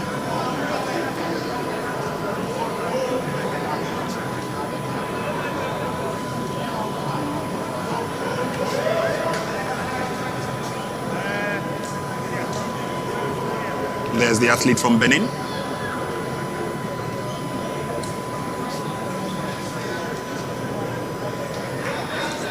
Jules Weiger is his name. And he's hoping also to make Benin proud.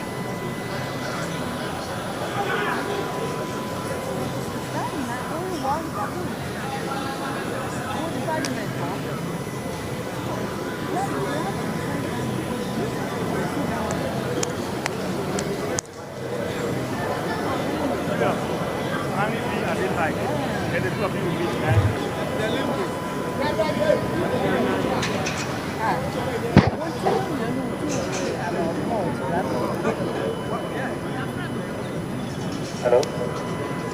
On your mark. Looks like the starter is ready now. Athletes have been asked to get to their marks.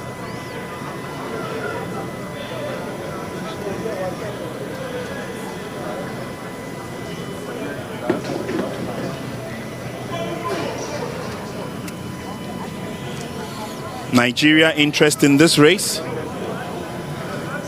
And right behind the Nigerian is the Ghanaian. They're set and they're off. 400-meter men, the Nigerian has torn off pretty fast and well. Ifeanyi is still moving. Steadily he catches up with their leader in just 2 or 3 bursts and then overtakes them all as he puts the pressure on the others to follow suit. Strong run as the Beninois makes the bend. So does the Liberian. Ghana also coming in thick and fast. But to the home stretch now. And once again, just like we saw in the first heat, is Nigeria all the way. Ojele Ifeanyi, comfortable win for him.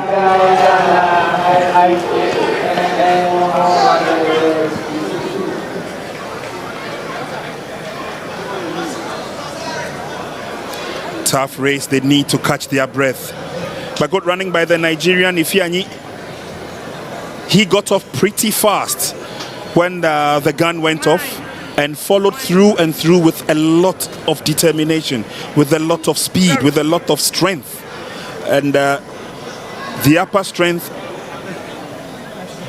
finally made a mark in that regard. Comfortable race, comfortable win for the Nigerians.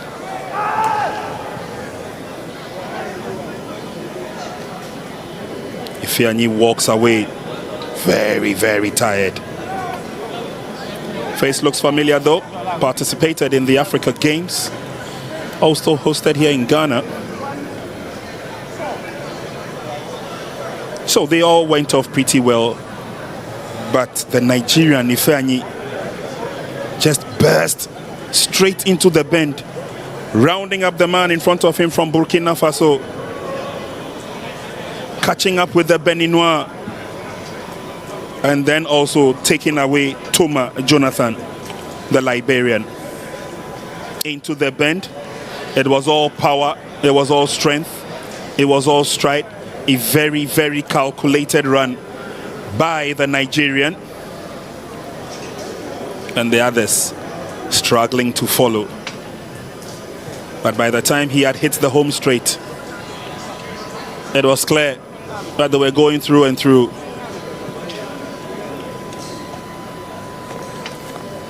Aiming to cross the finishing line all alone,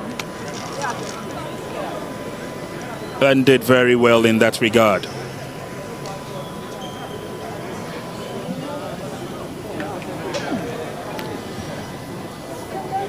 So Nigeria 1 and 2 comfortable enough as they will move on to the next stage of the 400-meter event. But on the field now, you've got the shot put for men ongoing.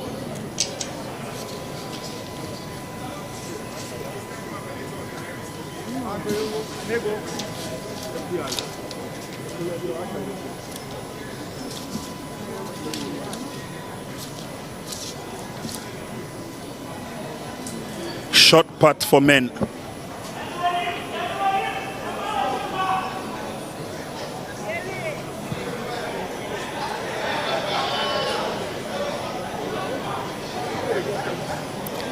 I'm not too sure whether he would judge that himself as one of the best throws he could make.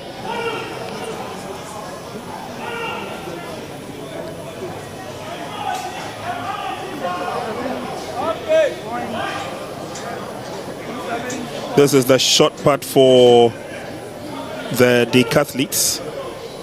And there you got Ghana's Abdul Swabulu in the jersey 1-3-4. Just threw the ball in front of him. Côte d'Ivoire have an opportunity to show how it's done. Jersey number 215 Kumwe. Kumwe does a better throw. Kumwe Kwasi Mohamed from La Côte d'Ivoire.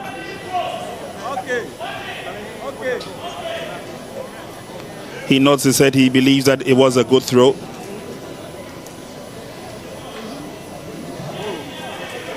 And so it will continue. You now have the Beninois to also show what he can do. Mariano Ajagbodu. Mariano Ajagbodu getting ready to effect his throw.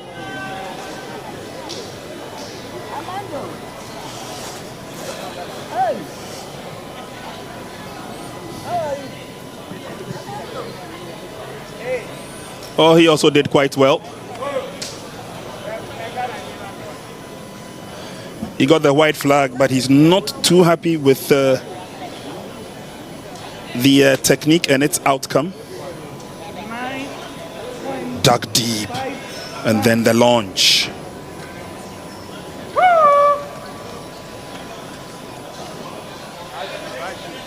Decathlon short putt throw. Abdul Swabulu representing Ghana, Kwasi Kumwe representing La Côte d'Ivoire, Mariano Ajagbodu representing Benin, and Serge Armand Diasso representing La Côte d'Ivoire. Côte d'Ivoire have 2 athletes in there, and these 4 have battled in the 100 meters. They have also done battle in the long jump. They are now doing battle in the short putt.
Bunny, y'all take a few.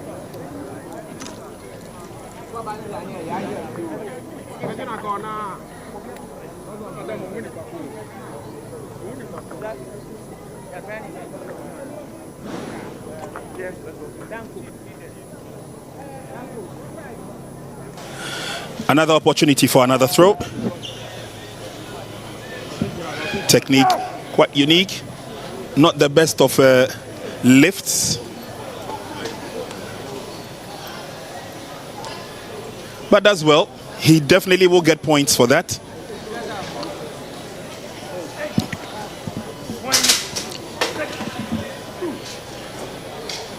And very soon it will be the turn of the Ghanaian.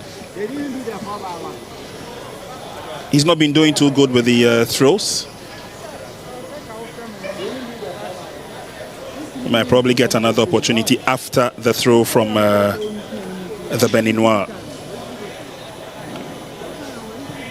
That's a very good throw. That's a very good throw from the Beninois. And again, only 4 athletes competing in the decathlon. The lift was good.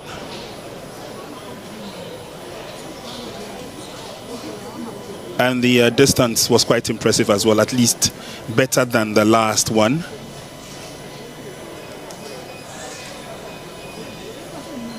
Thank you very much. If you've just joined us, we're bringing you a live transmission from the University of Ghana Sports Stadium.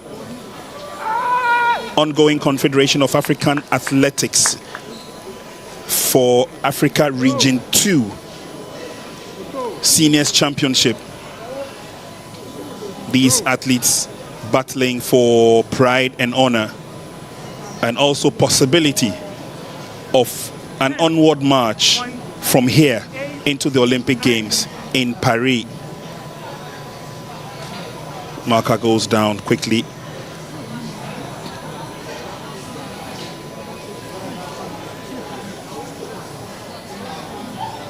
And whilst this goes on, per the schedule we will have the 4x100 meters. The athletes will be getting ready to join us, and that will be rounding up the morning series, the 4x100 meters for men. And been fortunate enough to be joined in the box by a gentleman who's followed athletics for a while. He was one of the main characters for the Africa Games.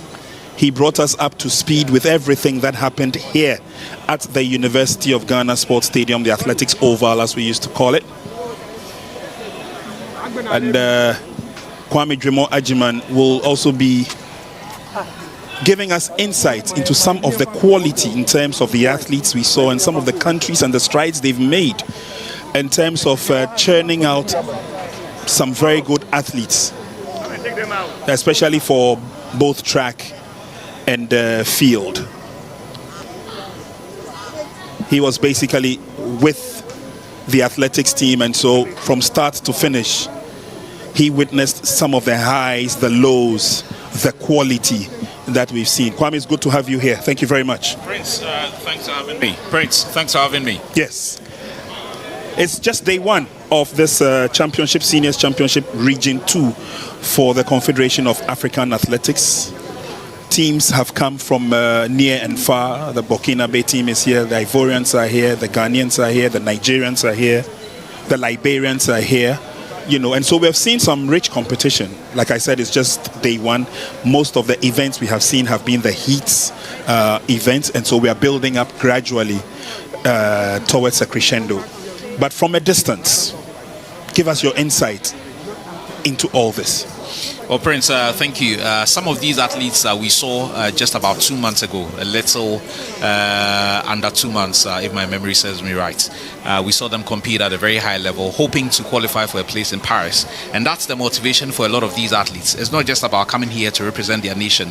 It's so difficult to qualify for the Olympic Games these days. Now, gone are the days where every country had, if you like, a slot, literally, for you to present an athlete for a particular sport and discipline or otherwise. These days, the numbers are so many. There are over 200 countries. So if everyone is going to be bringing in a slot, then you can imagine how many heats they would have to undergo before they progress to various stages of these events. So at this point, you have to qualify. And for these athletes, having failed to qualify at the African Games just about 2 months ago, this is probably one of their final opportunities to get to qualify. So I see quite a number of these athletes who I saw just about 2 months ago. These are the heats. You don't expect them to be putting in all the works, but I'm sure once we get to the finals, we should be seeing a lot more from these athletes. Obviously the heats, as you rightly said, but would you say that justifiably the quality is hovering around the same levels you saw from the Africa Games? Again, one of the things that you see with athletics, it's not like football where the results, you have to get results and progress at every stage. With the athletics, you need to make a certain qualifying mark to progress to another stage of the competition. So for example, let's say the current world record for the men's 100 meters is 9.58 by Usain Bolt. In the heats, he can make 10 point something. But once we get to the final, which is the business end of the sport, then they go in with absolutely everything. So for the heats, you're not likely to see much in terms of athletes making a certain qualifying time and all of that. But once they get to the final of their various individual events, then they know that they have to go for the kill. So with the heats and with the times I'm seeing, yeah, they look fairly okay. I look forward to the times they'll make, because beyond the final, you don't have any other opportunity again. That is if you have ambitions of going to France, of course. So I would want to see a lot more with respect to the finals, which are coming up later today and later tomorrow as well. Lots to look out for. Viewers, do stay with us. It's 2 days of athletics action from the University of Ghana Sports Stadium, and we definitely will be bringing you up to speed with everything you need to know from this competition. Again, we've seen the rivalry from a very early start between Nigeria and Ghana. It has almost always been there and done that. We've also seen some quality from other countries, maybe notably Senegal, who have also made some strides. But again, is the energy also buttressed by the fact that athletes would want to battle among themselves, between themselves too, and also lay claim to a certain level of superiority? Of course, and that's what sports is about these days. You're not just competing, but you're trying to get superiority over your opponents as well in any way or form. And again, these guys know that this is pretty much an individual sport, or most of these sporting disciplines are pretty much individual sporting disciplines.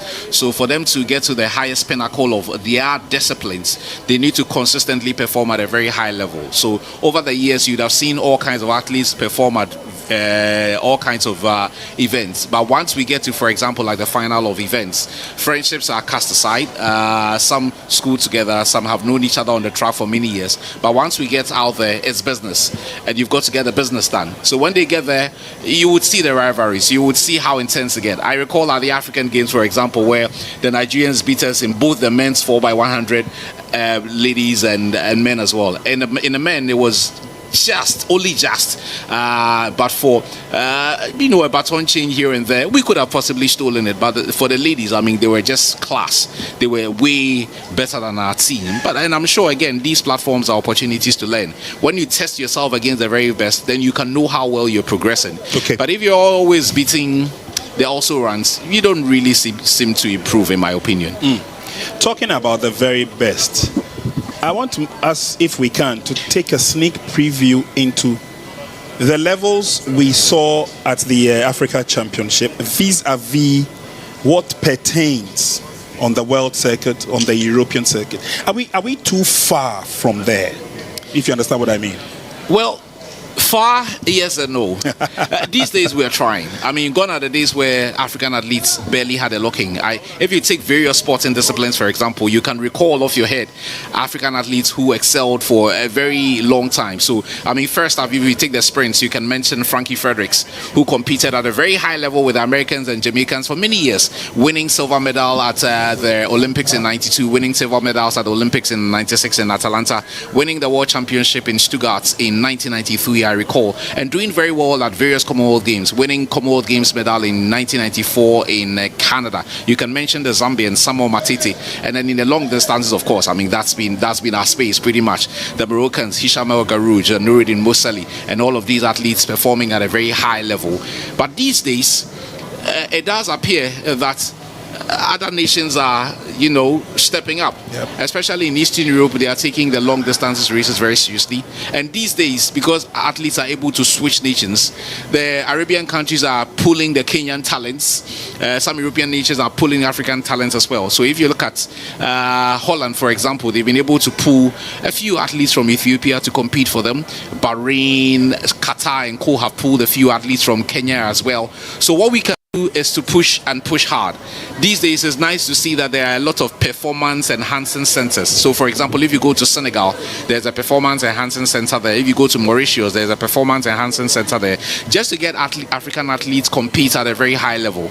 Because if it's just about raw talent is not enough. You need to take that skill set to another level to compete against the very best in the world. To compete against the very best in the world. And ironically, whilst you're saying that, I'm watching across the field and I just seen two of our former national athletes just walk across the field. I've seen Madame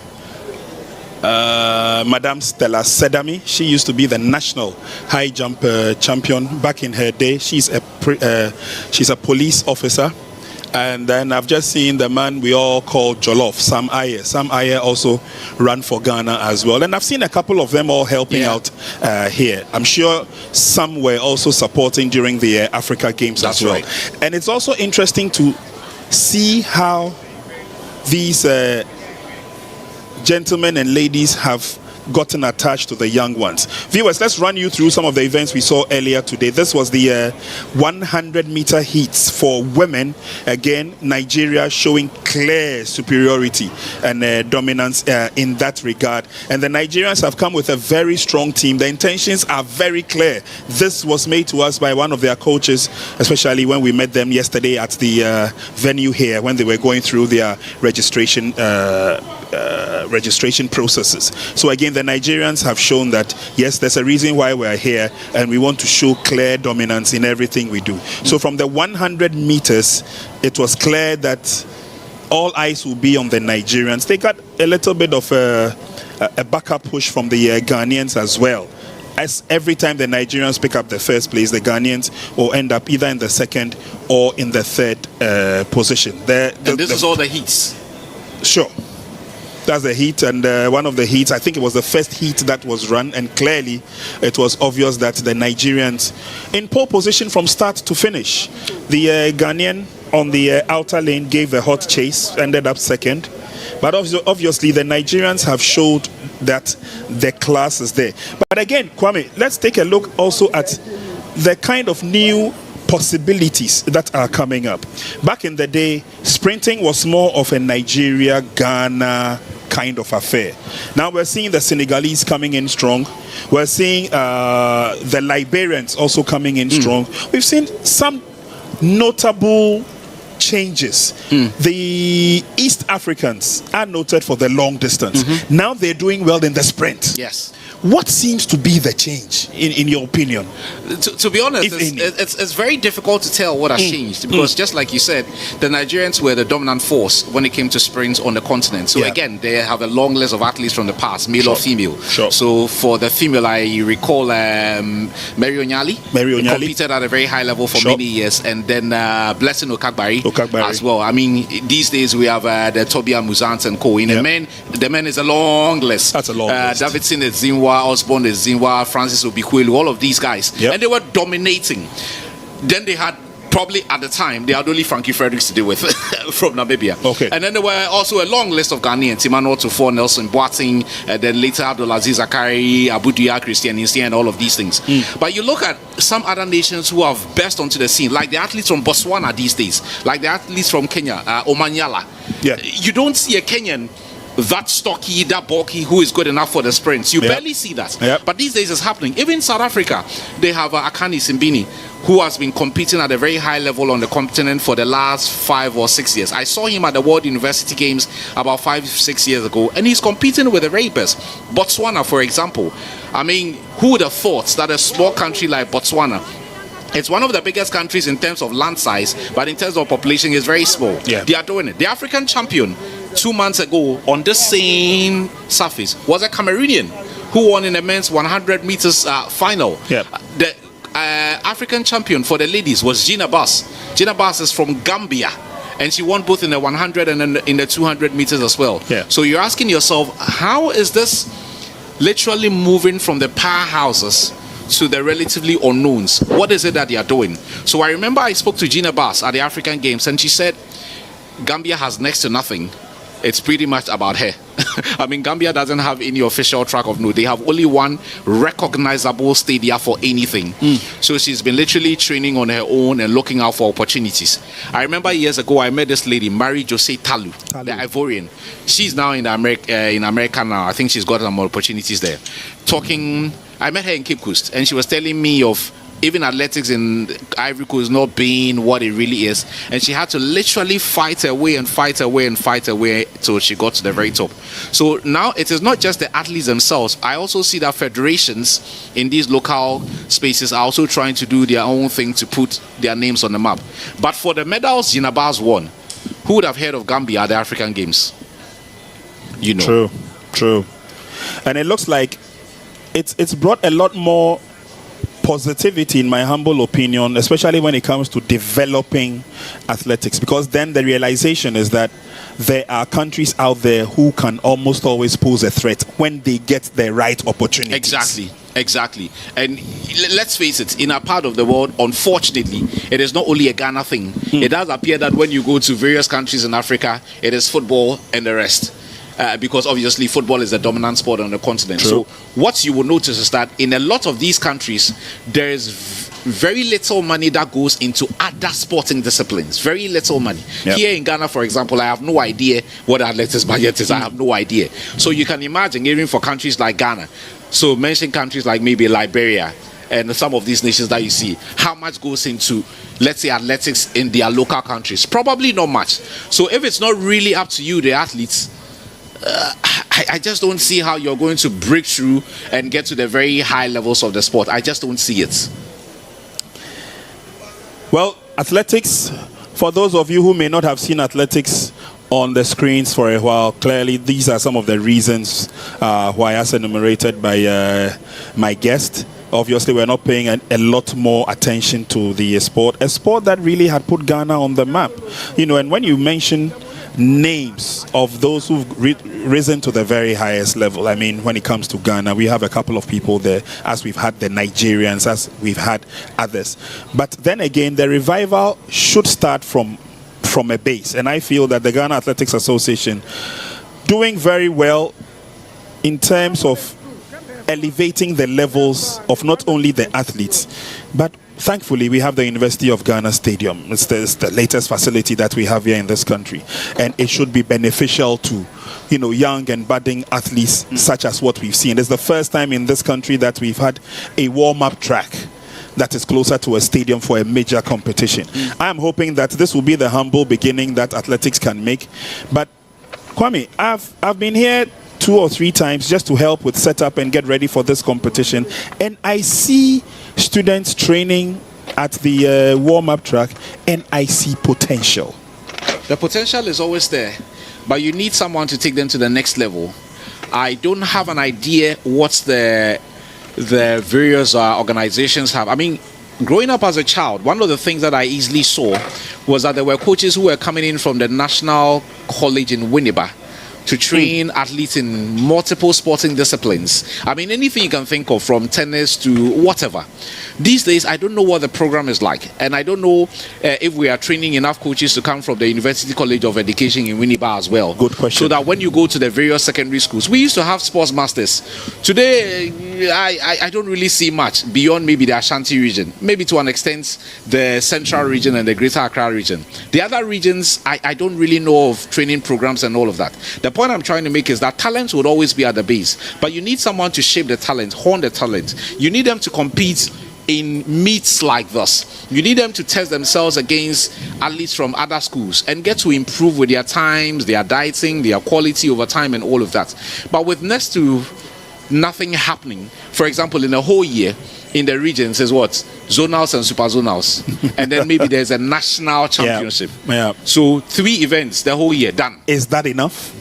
Surely that cannot be enough. Surely. I see the Ghana Athletics Association trying to organize a thing or two, but it's going to boil down to money. Again, I don't know where they get their money for these meets. I know every now and then they get a sponsor or two, but I'm sure the Athletics Federation would love to do more than what they do. But if the funding is not readily available, we know that for the sports budget that is read in Parliament every year, for example, God knows how much goes into football, and then the rest would go into whatever. So if the rest is going into whatever, then obviously you're not going to be getting much, from coaching to even testing. How is it that the whole Ghana, this is the only one we have in terms of an international standard tartan track? So what is going to happen is that over time, then there's a lot of pressure on this. And if we are not able to maintain this, then that's another, challenge to deal with going forward. And for me, if these little concerns can be addressed, who knows what we can get in the next 3 years, 4 years, 5 years, thereabouts. Tall order it will be, but again, the strides are being made, and thankfully it's Ghana's turn to host the rest of Africa in terms of Region 2 when it comes to Seniors Athletics Championship, CAA. Region 2 competition right here in Ghana. These athletes now have the opportunity, and I'm sure that they're taking it 2 or 3-fold, not only to see whether they can make their grade for the Olympic Games, but also to make an announcement. And the announcement should be made fair and square. We need to see a lot of these athletes, especially on the African terrain, participating in competitions. And the more the competitions they competing or performing, the greater it is in terms of their chances to make it to the next stage. And they get exposed as well. Exactly. I mean, you cannot be what we say here, a local champion, and you barely get opportunities anywhere else. If you're competing here in Ghana and you're not testing yourself even within the West African sub-region, or you're not testing yourself continentally, how do you get the opportunity to test yourself against the very best in the world? Exactly. Because before you get to compete against the very best in the world, you don't just get in, you need to make qualifying times. So if you're not doing too well at the local level or at the sub-regional level, then the opportunity to even compete at a very high level would not be there. As we speak, for example, for all that we celebrated about someone like Joe Paul Amoa winning the men's 200, he still hasn't qualified for Paris yet. Individually, we only have the 4x100 meters team qualifying to compete in Paris. But individually, have they been able to qualify? Not at this point. And with the relays here, we know everything is possible. Yes. But even there, the more they compete against the very best in the world, they get their experience. If they are not competing against the very best in the world, they won't get their experience. So they are coming up against the Americans, the Jamaicans, the French, the Canadians, and over time they would pick a thing or two. But if you're only competing with maybe somewhere in the sub-region or probably just on the continent alone, that would not give them the experience to compete at a very high level. Tough times, but of course there's almost always a way out. Viewers, we're still bringing you highlights of races that were run earlier today. What we're witnessing now is the women's 400 meters. This was one of the tougher of the races where Bridget Annan did well to come in second again behind the fast Nigerians. This race was won by Joseph Esther. And again, you take a look at the kind of technique that we're seeing. Basic techniques, yes, they all have. But again, the ones that are a little bit exposed in terms of availability of competitions that they have to go through clearly shows when they get into the tracks and then they get into the emotion and then they get into the stride. The 400 meters for men, another of those tough encounters. In the second heat, for example, Ghana came in second. But again, as Kwame Jumo rightly said, we're looking forward to when they really hit the finals, where they move into that top gear and then get themselves straight into the competition itself. 400 meters has the top three places to go through, plus the two next fastest times. They advance to the next stage of the competition. So at least Ghana will still be in there in the 400 meters for both men and women. We saw their participation, talking about the women, in the 100 meters, and it looked good. We saw Dontera Grace also showing her flair and her skill, making it through after she came in behind the Nigerians. For the Nigerians, the sprints seem to be their dominant pact, as it were. And all the races that we've seen here, men, women, it looks like the dominance is there. First positions throughout. That's Sikiru Adeyemi, who also won his race earlier on. We're still waiting for the next track event, probably before we do the morning break. And earlier on, again, we had the discus competition where we saw some quality throws from some of the athletes in the competition. Not the kind of throws that you would want to see as a dominant one when it comes to moving forward, but at least the competition was healthy enough as well when it all began in that discus competition. And so clearly, from the little that we have seen this morning in the morning section or the morning session of the competition, it looks pretty good, and we're hoping that the afternoon, which may come with a few finals, but for tomorrow, where we'll be wrapping everything up with most of the final events, we should see the best come out of the athletes, as it were. You spoke about development of the sport. I've been to the development center in Senegal, set up by the IAAF, and the kind of quality that it has generated, and history has it that, I mean, once you've got the facility, like you rightly said, and the availability of competitions, you definitely will go there. Let's take Ghana as a case study. Ghana Athletics Association has done what it can. It's been able to attract itself or avail itself to some levels of competition, especially across the West Coast. We've had some of our athletes participating in La Côte d'Ivoire, as a few of them have gone to Nigeria to also participate. But again, how often should these athletes have the availability of competitions at their disposal? So much so that it is easy to snap up a budding or an up-and-coming or a shining talent when you may not even have seen him but may have heard about him. Well, again, it depends on, the programs that have been lined up by these various federations. I mean, what I recall in the past was that, for example, we had quite a number of our athletes in the security agencies. Yes. So whether it was fire service, prisons, police, the military proper, they were full-time staff of these security organizations. And then as and when we needed them for a thing or two, they were given some opportunity to go and train and prepare themselves and test themselves and all of that. And I do recall that in those days, there were a fair bit of athletics events that were held. I mean, if my memory serves me right, as early as 1994, I was at Accra Sports Stadium to watch the mobile games. And in those days, you would have the guys who were, because in those days we had the old school system, the guys who were in upper six, lower six, who were fairly old enough before they even got to the university competing. Then you had the guys from the security agencies. Then you had also some of these same students who were lucky enough to have gotten scholarships to school abroad, to go and school and then study and also get opportunity to compete as well. So I remember I saw someone like Solomon Amegache there for the very first time. And then there was this guy from Achimota School. His name was Jonathan C. And then I remember I saw another guy. His name was Patrick Prempe Amiao. They were schooling and, if you like, pretty much having a career or trying to make a career out of this. Yeah. And they had the opportunity to compete at multiple events. So in those days, beyond the zonals, super zonals, there was the mobile games, and there were a few other things, if my memory serves me right. Today, like I said, for the senior high school level, beyond the zonals, the super zonals, and then maybe the regional championships, it looks like that's it for the whole year. I don't know whether it's an issue of money. I don't know, because organizing things like this will come with some money, accommodation, funding, some medals here and there.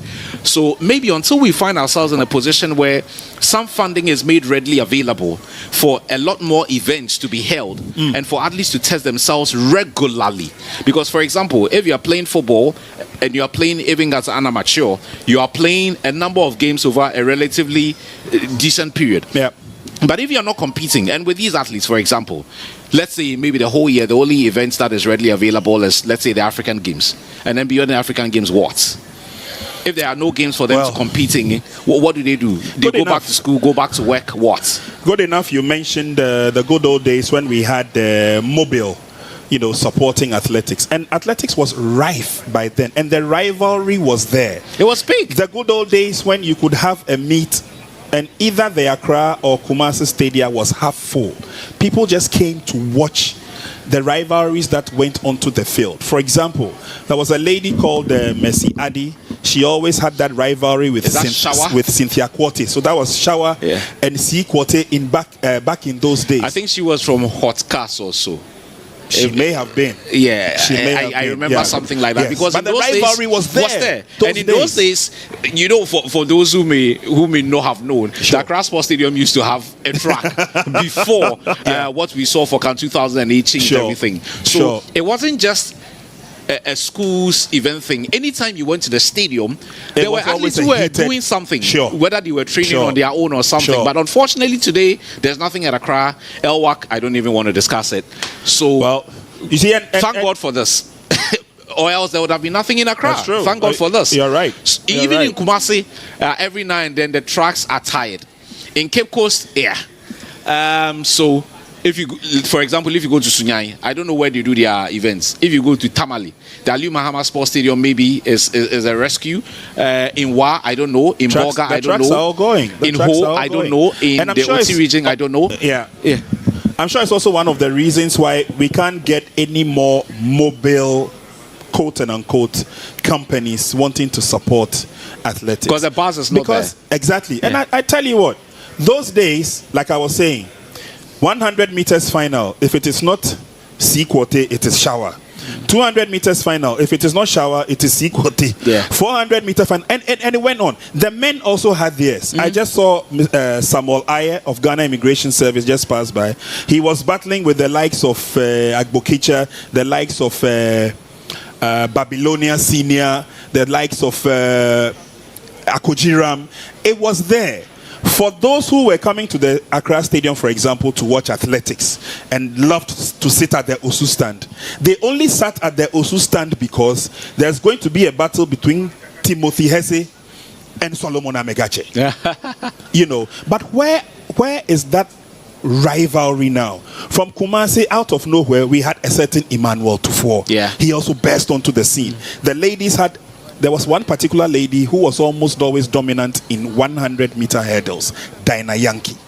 Yeah, I heard the name. Yeah. Exactly. So if you take or if you compare those days to what we have now, we obviously have that lull. We obviously have that break. But I'm sure for you and I, what we want to see is, yes, bring back that rivalry, bring back the athletes who have shown the potential. Yeah. But for officialdom, bring back events that can keep them active and flowing and running. You talked about Jose Talu. Muriel Ahure, her case is even different. But these are athletes who have gone Ahure through... is another Ivorian. Ivorian. But these are athletes who have struggled and tried to maintain a certain level of competition. So if you listen to the Jamaicans, they tell you that every time they get into the track, their threat is the athletes from Africa, because they know that they've got the talent, they've got the raw ability, and they can push them to the wall. I think where we fall short is the fact that when we get into that bigger atmosphere, then that our dominance dims, and then the pressure and the noise and everything takes over. So you almost always have African athletes falling short where it matters most. I'm seeing something on the screen in line with the conversation we're just having. Sure. If you go to the Worlds or at a very high level, this gentleman competing for the Ivorians will probably not cut it. 1, look at the technique. 2, look at the body size. The guys who are into shot puts are 3 times his weight. Sure. What that means is that they are in a position to offload the putt at a reasonable distance. So because of his body size and because he's probably not skilled enough with the technique, he can only throw just a few meters. In the past, I recall there's a disgraced American hunter, CJ Hunter, and his people, the former husband of Marianne Jones. Sure. They are 3 times the size of this gentleman who is going to be and very bulky. And they're able to offload the parts a lot strongly. With this, it won't cut. So you're asking yourself, okay, who is even behind this? Can he take part in another sporting discipline? Is he cut out enough to compete with the sport? If he qualifies even from here, can he compete beyond Africa?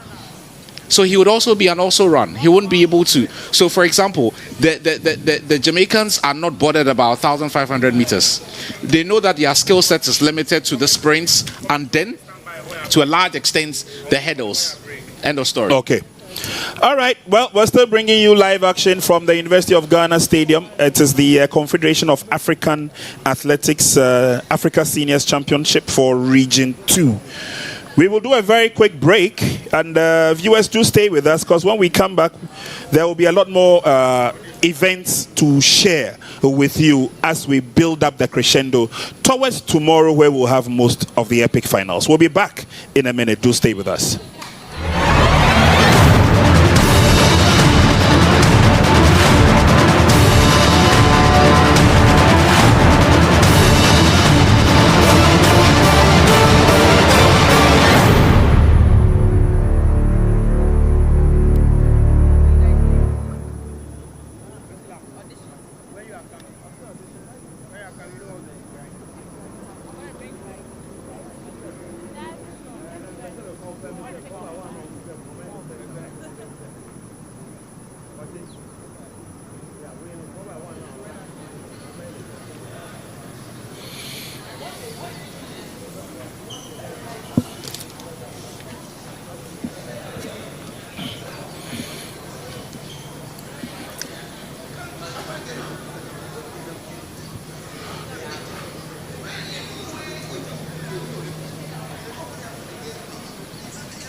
trying to find out whether they will do the 4 by 100 because in addition they are arranging numbers.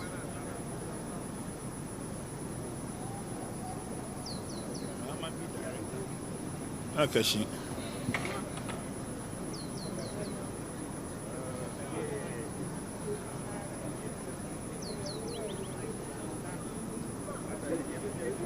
Why is the other team on break and we are not on break?